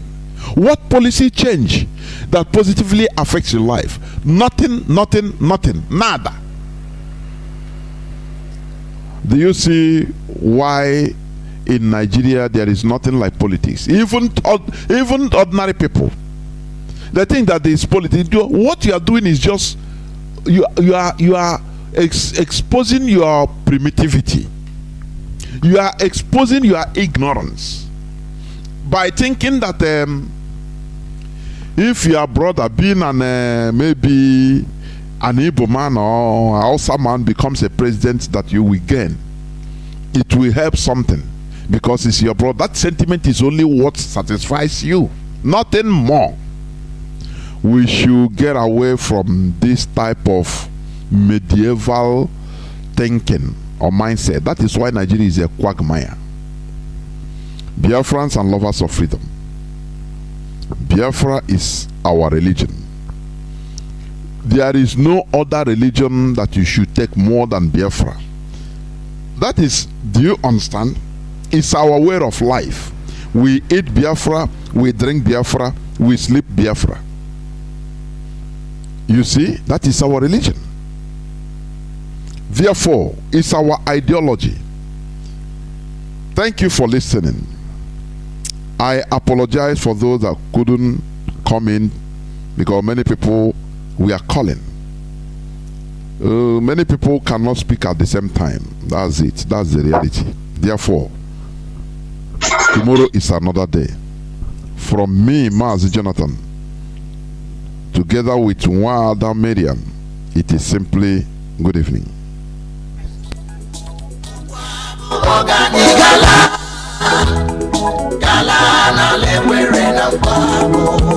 Biafra.